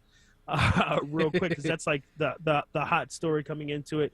We will hear a lot more from Kayla J on Save Space coming up in literally like 2 minutes. So don't go anywhere. Kayla, thank you very much. Appreciate y'all be tuned in. Save Space coming up at 7 p.m. Thank you for the folks that saved some space for me in their lineup. Eric, are you still there? No, I'm trying to get you out here with that doggone dad joke. Couldn't get out of the show without giving you one of those. I know Nick is gone, but I could at least provide 60 to 70% of the corn that he usually provides here on the air. He'll be back in a few weeks. I'll be here tomorrow at Keaton D. Nichols is how you find me. The Frosty Phoenix was on the board. That's where you can find him at Frosty Phoenix. Eric Nixon. Appreciate our guests on the show tonight. Stephen Hutchinson of Power Tax. Make sure you go pick up his book called Power Thought. Stephen Hutchinson and Jovan Alford of TSL.com. Also DK Nation for all your betting and fantasy football needs, fantasy anything needs. Make sure you check him out. Jovan Alford. All right, I'm out of here. We'll see you tomorrow at 4 p.m. for a fresh edition of Evening Words. Until then, I'll see you guys tomorrow.